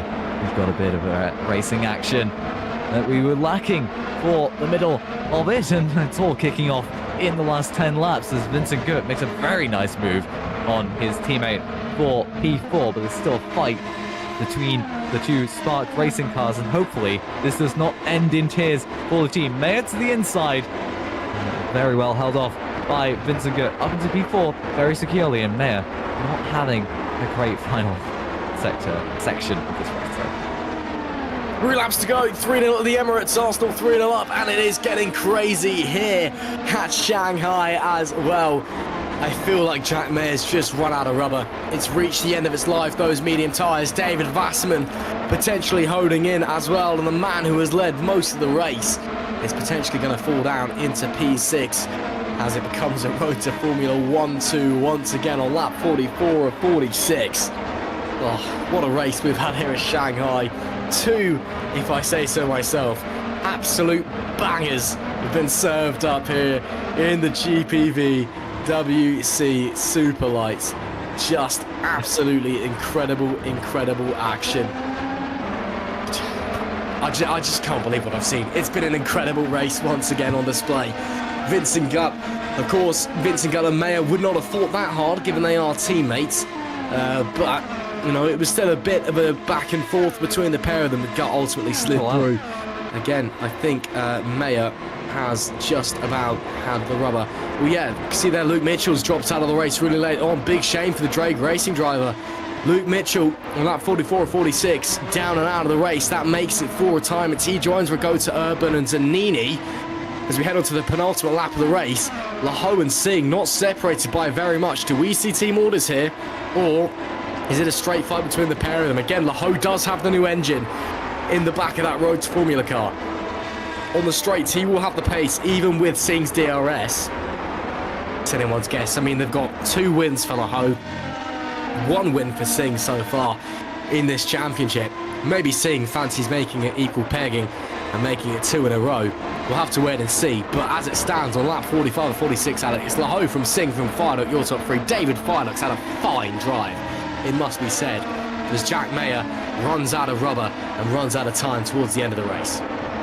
Yeah, and it's certainly punishing both of those drivers that you mentioned, Alex Lahu and Jack Mayer, not reaping much benefit apart from position from the battle. At least for Alex Lahu, he's reaping the benefit of position and a bit of lost rubber, but Mayer falling back consistently. It's got to hurt to go from P1 down to P5 and fighting with his teammate, losing out to his teammate. Vincent Gutt has had a great race. He started P8, if I remember correctly, now up into P4. It's probably not going to be a podium for him unless something happens to David Faulkes further back, and it looks to me as if these road to formulas are just settling in for the last lap of the race. Close for a 1-2 finish, and almost certainly, as long as they're careful about this last lap, as we're coming on to that very last lap. 46 out of 46. We've been going for just about an hour and a half here in Shanghai, and it's been an excellent hour and a half of just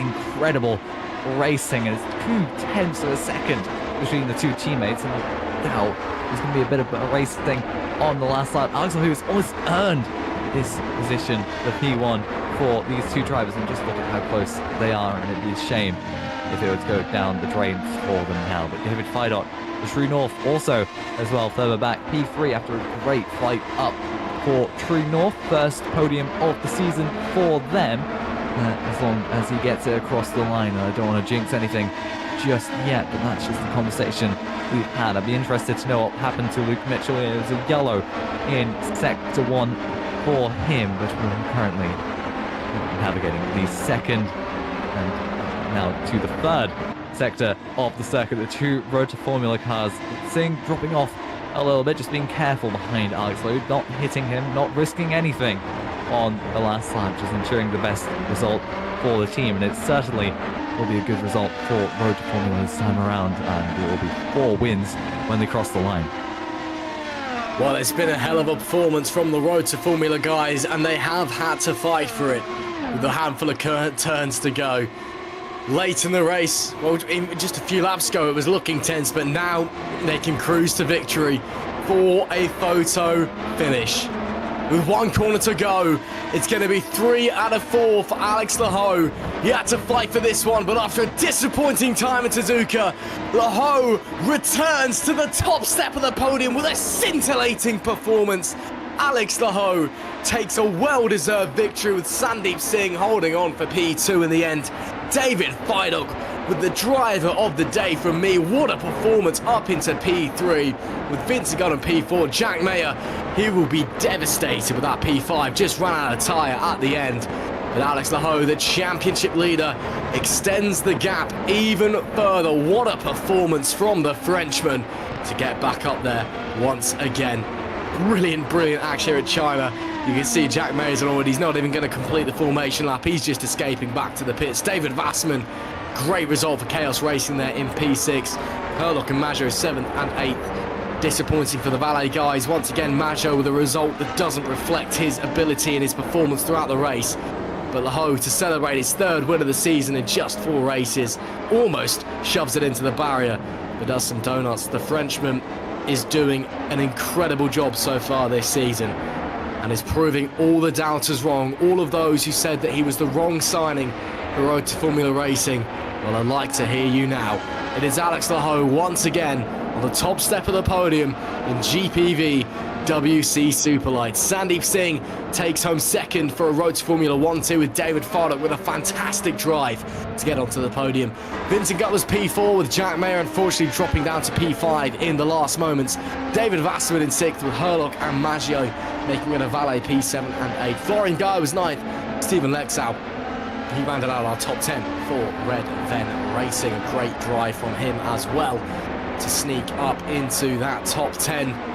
As we see there, celebrations from Laho in the background. Jans Cora, he managed to get up to P11 after a penalty early on. A great drive from him. With Remco de Joux 13th and Maxime Bulio a disappointing P13. They'll be, not happy with that one. Bit of work to be done over at the Fusion camp.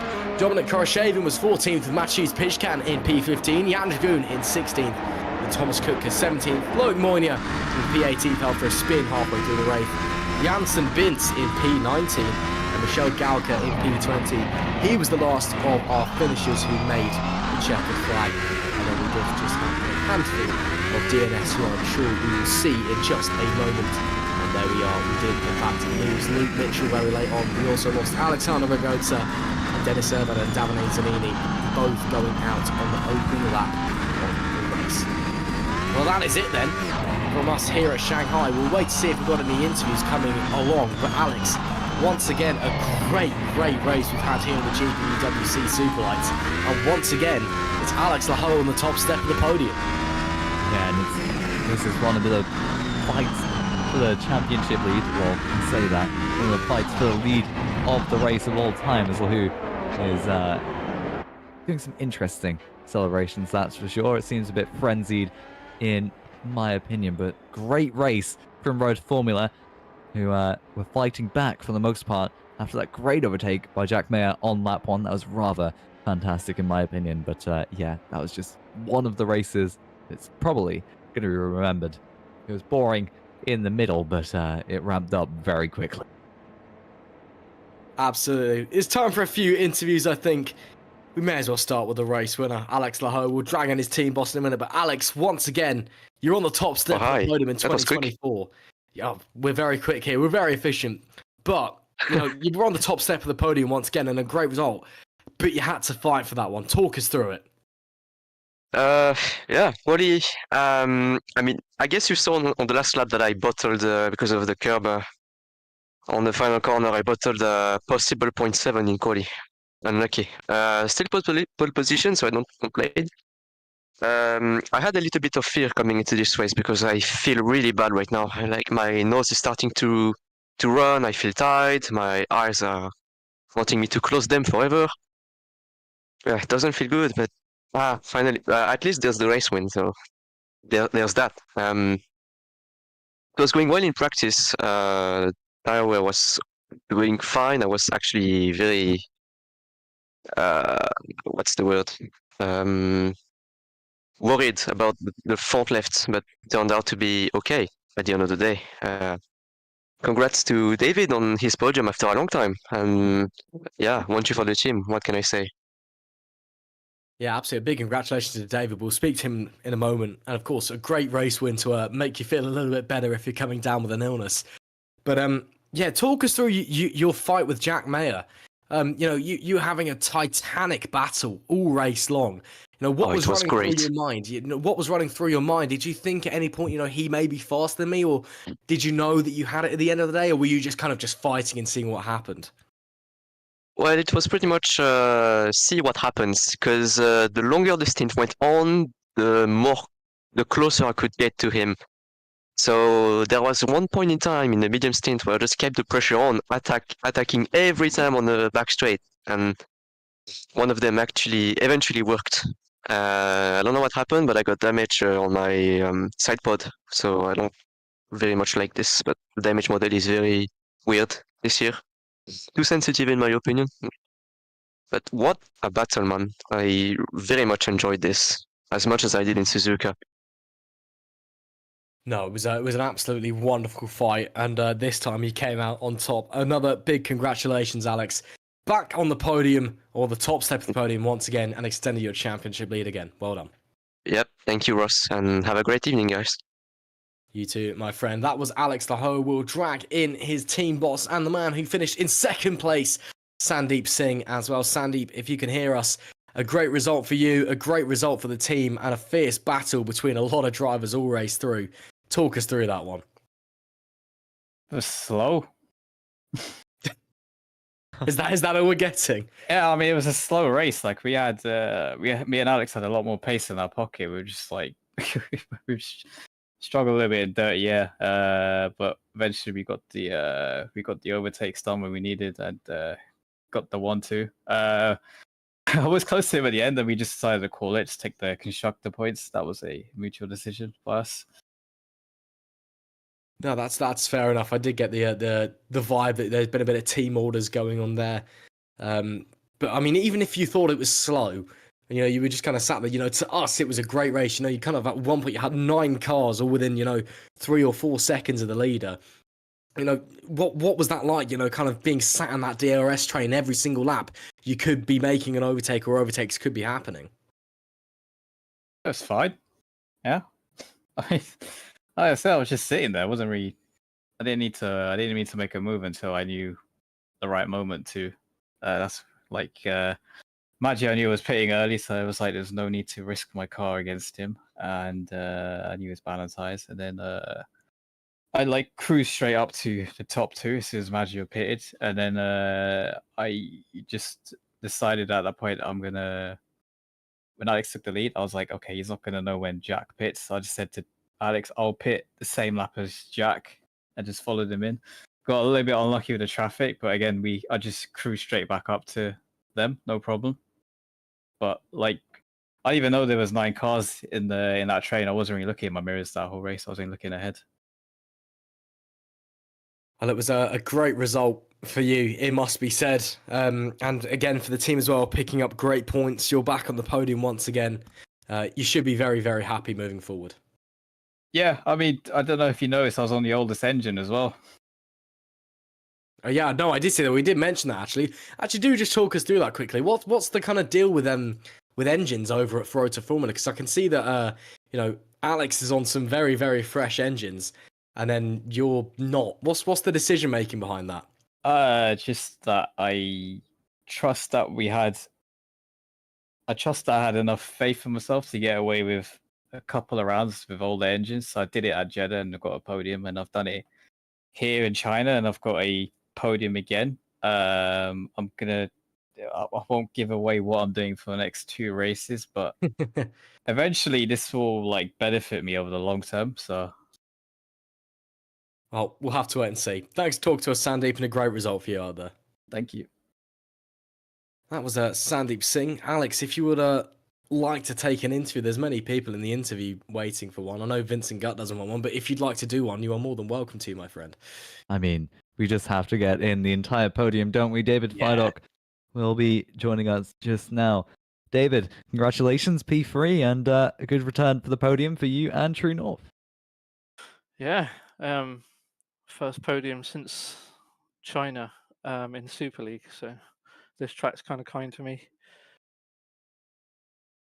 So obviously, bit of a long race we've heard from Sandeep Singh. Did you feel the same? And also tell us a bit about your battle with Jack Mayer to take P3. The first stint was really slow. I don't know what other people are saying, but that was easily 6-7 tenths of what we could do. I mean, we had tyres to go to lap 25 because they were going that slow, but I understand they got strategies. But yeah, I was just sitting in the pack, waiting for people's tyres to go off in the first stint, which they slowly did, Maggio and Joe's. And then after the stop, my tyres were obviously much better and climbed up to P3. Yeah. I mean, it's a good move with Jack Mayer. But his tyres were gone, so he wasn't gonna. Well, I hope he wasn't gonna put up too much of a fight. He was sensible anyway. So, yeah, the last few 6 laps to go. I had about half a second on the guys in front, and then 4 laps to go. I had a massive slide through turn 2, and there was too much heat in the tyres, and I just lost all that advantage. So I'm kind of gutted the wind's gone, to be honest. But my fault again for not hooking up quali because I was 0.4 off my PB, which would have put me top 3-ish, I think. So, yeah, got to learn from my mistakes in quali.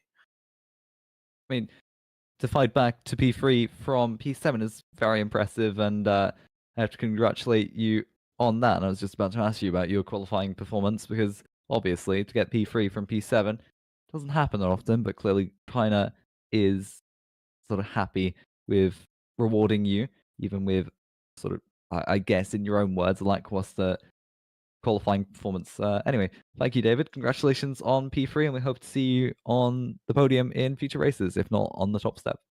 Yeah, me too. Thanks, guys.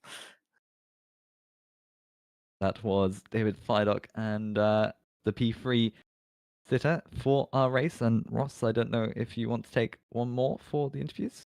Yeah, I mean we've got 2 other guys remaining who seem to be up for one, so we'll take both of them as well. If I take one, you take the other. We'll start with Stephen Lexal though. Stephen, can you hear us? Yeah. Well, it was a very strong result from you today, and a very hectic race, to put it mildly. Talk us through your experiences over that one. How are you feeling after it?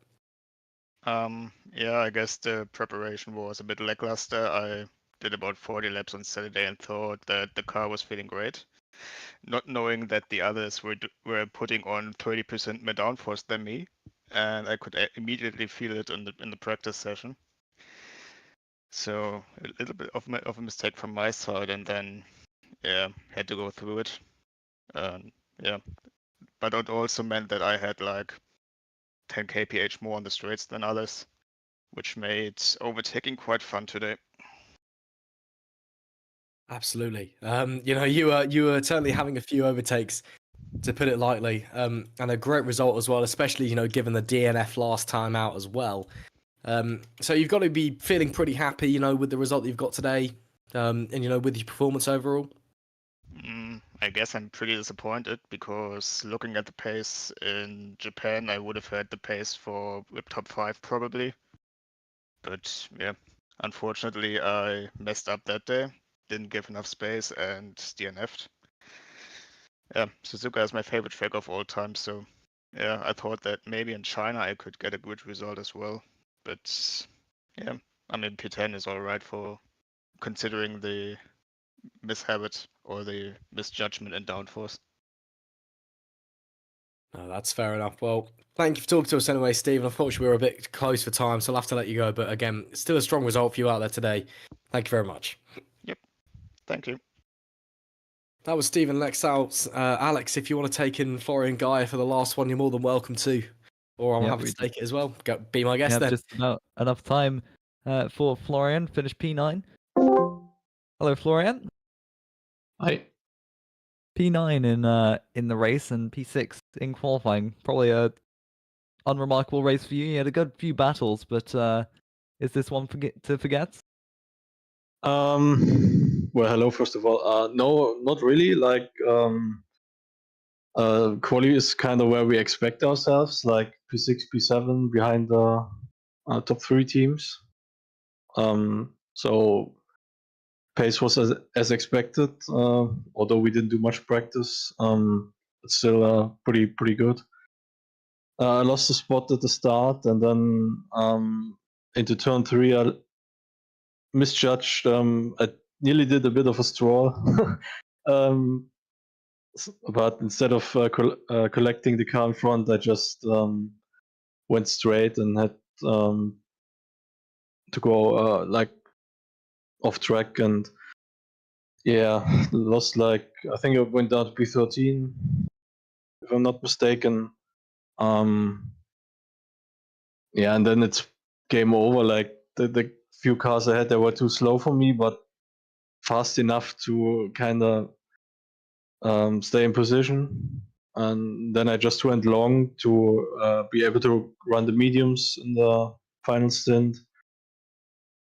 And then again, stuck in traffic, like a few cars pitted again. But yeah, I think the damage was already done. So P9 was pretty much my maximum. I mean, you see what they finished. P6, I think. So P6, P7, that's where we see ourselves, unless the cars ahead make some mistakes. Okay, so not really that bad in Yerbuk, and that seems to be the story we're getting from all the drivers, where it's you probably had the pace to get past the cars ahead of you. It's just so difficult getting caught in those DRS trains, and I imagine that's exactly what happened to you then. Well, you can get past. That's not really the issue, but just like in F1, like if you try a few laps too hard and you can't get past, then your tires are pretty much destroyed. And I don't think we have the tire advantage that the likes of Spark and whatever the other team is at the front, or even Dave. They have a bit better tire wear than us, I think. So yeah, overall, I'm okay with the result. Like,